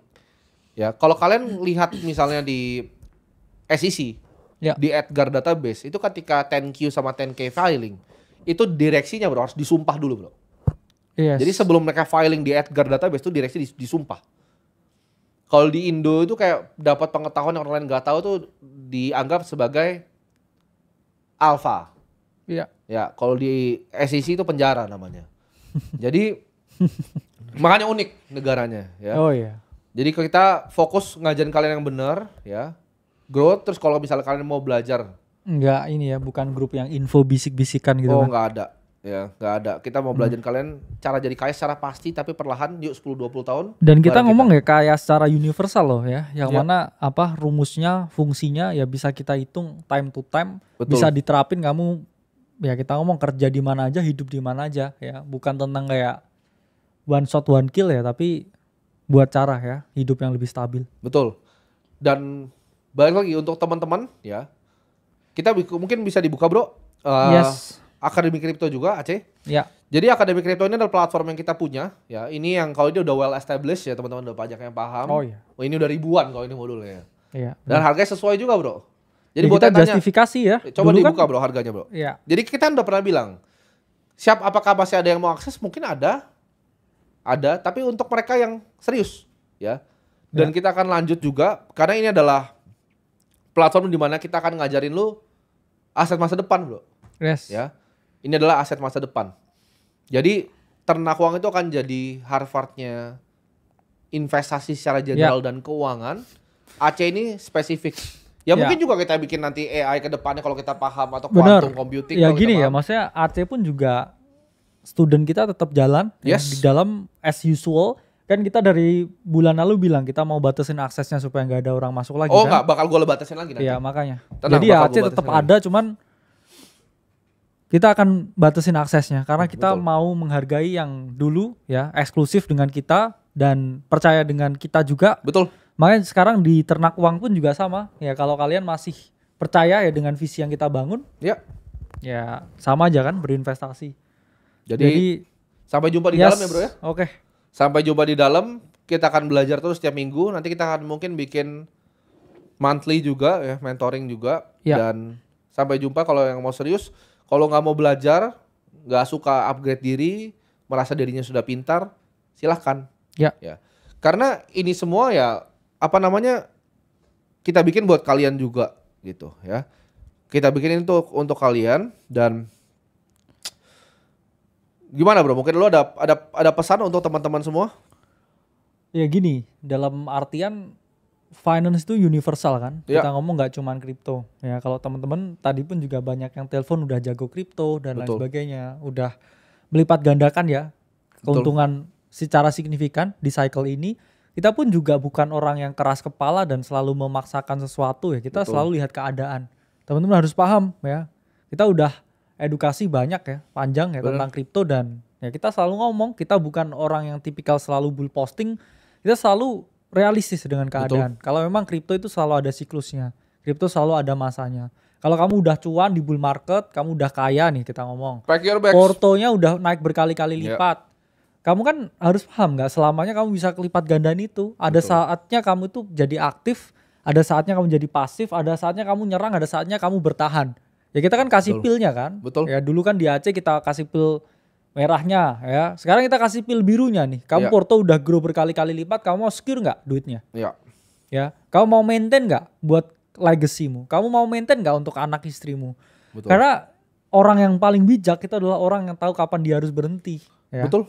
Kadang Betul. ya kita ngomong Livermore, ya JC Livermore Bunuh udah diri. kaya akhirnya bunuh diri karena Ya. merasa bahwa kayak everything gonna be the same again, all over Ya, again dia sehingga short terakhir kali, yes, rugi semua duitnya, berantakan hidupnya. Itu trader paling jago loh. ya, Namanya Jesse Livermore. ya apakah kita udah kayak apa berhasil ya bawa orang-orang di Aceh, kamu join ya di Aceh, kamu lihat di testimoni membernya nih orang semua yang join Ya. kan, udah lihat berapa kenaikannya ya, Betul.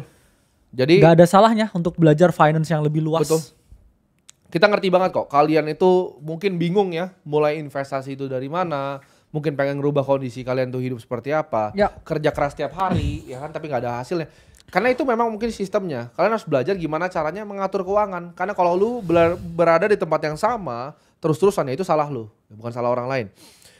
Kita juga dulu nggak mulai dari seperti sekarang ya. Gue dulu nabung 2 juta rupiah pelan-pelan, jualan sedotan, Yes. jualan minyak rambut, berinvestasi, beli saham BCA, beli Bitcoin, pelan-pelan. Ya gitu. cuman satu hal yang Proses. bisa saya pastikan bro, waktu dulu pun nggak ada orang yang ngajarin begini, kita belajar sendiri dan juga trial uang and error. sekolahnya banyak banget gue Ya bro. trial and error yang sangat lama sekali, nggak ada orang kayak ngasihin cara ya buat Ya. ngalokasiin aset seperti apa, yang ngajarin finance seperti apa. Ya bahkan kripto pun juga kita yang bawa ke broad daylight di Indonesia ya waktu 2022 ya 2023 awal, dan kita ya riding semua wave-nya ya, dan ya kalian sendiri saksi nyatanya kan. Kita berdua tuh merubah hidup kita tuh bukan pakai hoki tapi pakai ilmu teman-teman. Ya, dan kita Karena mengajak ilmu. ya audiens kita untuk jadi ya kita ngomong ya satu kapal bareng kita Betul. ya, untuk tujuannya apa ya, tujuannya ya financial freedom. Kita mau bawa generasi gini. Lebih bangga, bisa nggak gue sama dia stop ini semua, kita fokus banget ngalahin market. Mungkin bisa kita ngalahin market. Oh iya, Tapi kita pernah jawabannya, ngobrol itu juga. iya. Gue tanya dia tapi, lu lebih bangga mana bro? Kita kalahin S&P 500, terus kita pamerin 20 tahun ngalahin S&P kayak Buffett? Atau kita bikin banyak orang hanya invest di S&P 500 dan hidupnya berubah? Oh Gue iya. lebih bangga kita bikin banyak orang sekedar invest di betanya, terus mereka jadi kaya rame-rame, Oh iya, setuju. dibanding kita kaya sendiri terus kayak baru mau berbagi nantinya gitu. Ya karena kita pun juga pernah ya kita ngomong di publik ya bro, sekitar ya sebulan 2 bulan ya kita Ya. lebih pasif buat edukasi. Ya kita fokus ya trading, Betul. ya dapat ya cuan ya 2 digit miliar ya banyak ya. Terus kita ngopi di bawah ya ngomong kayak lama-lama bosen juga. Betul. Ya, karena gini, kalau sesuatu dinikmati untuk diri sendiri ya makin lama ya habis juga rasanya. Dan yang kita pelajar-pelajar di Aceh, kita kan yang kemarin nelpon dari Australia juga itu member dari Aceh. Semuanya SDM tinggi gitu. Yes. Karena nggak mungkin bro ada orang miskin bisa punya uang untuk beli kelas harga segitu. Itu memang kita yang set, kita yang filter, Ya. dan kita yang alokasikan. Sebagian dari keuntungannya kita alokasikan untuk kita bangun-bangun sekolah gitu. Jadi ini bukan sekedar tempat belajar investasi, ini jalan keluar dari hidup yang lu benci menurut gua ya. Banyak bro alumni yang mungkin nanti kedepannya alumni ternak uang yang dulunya nggak ngerti ngatur uang, nanti pengen gue kumpulin nanti. Oh, Ketika iya. mereka udah belajar dalam, gue pengen kumpulin, gue pengen tanya satu-satu, gue pengen lihat siap hidup lu tuh berubah kenapa. Karena percayalah 7 juta tuh nggak ngubah hidup gue. Yes. Tapi ilmu yang di dalam gue yakin ngubah hidup lu pasti. gitu. Jadi harga itu menurut gue relatif ya bro ya, terhadap Ya. apa sih yang lu sedang problem yang lu alamin. Dan kita pengen survei kalian semua juga di dalam yang belajar. Apa sih yang kalian pengen belajar, apa yang menurut kalian kurang terhadap produknya. Kalian gimana caranya kita bisa kita bikinnya bareng-bareng gitu. Yes. Cara kita bikin ternak uang ini sebagai ibaratnya Harvard online-nya investasi dan juga keuangan. Itu yang kita pengen sih bro. Karena Indonesia menurut gua akan maju kalau rakyatnya stop jadi orang miskin. Ketika rakyatnya stop jadi orang miskin, itu negaranya pasti maju. Tapi kan dari miskin ke kaya dulu harus paham tentang keuangan dulu. Pasti. Ya, kamu harus bisa menavigasi ya dengan kamu punya. Ya kita ngomong miskin relatif kan. Betul. Kalau gue ditanya, lebih bangga gue jadi the next Warren Buffett bikin fund yang kayak multi-triliun dolar gitu atau bantu mungkin 100 juta rakyat Indonesia jadi kelas menengah? Ya, Gua lebih melek pilih finansial ya. Melek finansial terus dia Bener. bisa naik menengah ke atas. Jawabannya gue mendingan 100 juta rakyat Indonesia terbantu. Gue lebih bangga. Gue mati masuk kubur gue lebih bangga dibanding gue bikin 1000 triliun Ya, terus dengan fund gue. ya dinikmatin sendiri. Iya, karena begitu apa ujungnya? Karena ujungnya begitu kan bagiin semua lagi. Iya. Jadi kenapa nggak along the way misalnya ya kita sambil bagi-bagi Kenapa di ilmu? awal nggak dibagiin aja ilmunya kan? Yes. Terus naik bareng-bareng. Exactly. Jadi sampai jumpa semuanya.